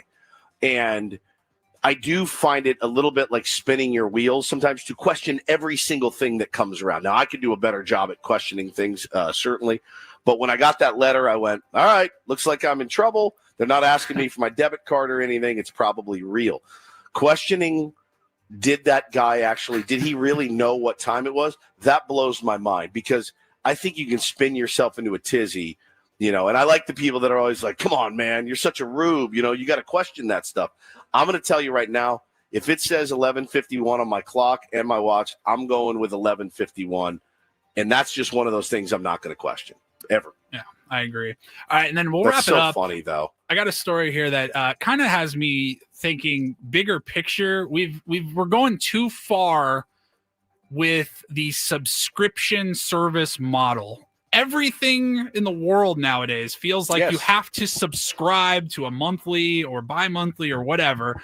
And I saw this story that Volkswagen, now this is only happening in the United Kingdom right now. There's no word on if this is coming to the United States, but it's the idea more than this specific example that had me thinking about this. So Volkswagen has debuted a new subscription service for their electric cars. And it's basically you have to pay extra to get the full horsepower of your electric vehicle. So the example that I'm reading here is, it says the Volkswagen ID3 electric car has 228 horsepower. If you don't pay the fee, which is just over $20 a month, then you only get access to 201 of that horsepower. Now they are framing it as, we're giving people options. If you are a slower driver and you like to drive slower, then maybe you only need 200 horsepower and you don't need to pay that extra money. But if you want to go a little bit faster, you have to pay for it. And I go, that is absurd. And I really hope that is not the trend we're going down. If you don't need the extra horsepower, can't you just ease up on the gas pedal? Is what if I buy a car, I want everything that it's capable of doing. Period. That's what I want. And you shouldn't have to pay extra for it. Right. Especially as it pertains to the way that it drives, right? Oh, yeah. Like if you tell me we can put a better system in there, whatever, fine, I'll pay extra for whatever. But holy crap, I actually need that car. Maybe I would get fewer tickets. I get the 210 horsepower. I would probably be better served. It might actually be good for you. Them. It might actually be good for me. Well, so we are wrapping up for the day. Padres take on the Giants tonight. Nikki P, we need you to be the stopper. We need some better vibes on this program in our city, in the YouTube chat. Thank you guys for hanging in. It's probably the worst radio I've ever done. Paulie, I don't want to talk to you. Don't call me. I don't want to rehash it. Let's never mention it again. I want everybody to have a great day. Touch some grass if you can. Braden's up next. If any of your friends asked, how was Ben and Woods this morning? Just say, I didn't get a chance to listen, actually. Yep. Love you guys very much. We will we'll be back tomorrow. Peace. Bye. Love you. Bye.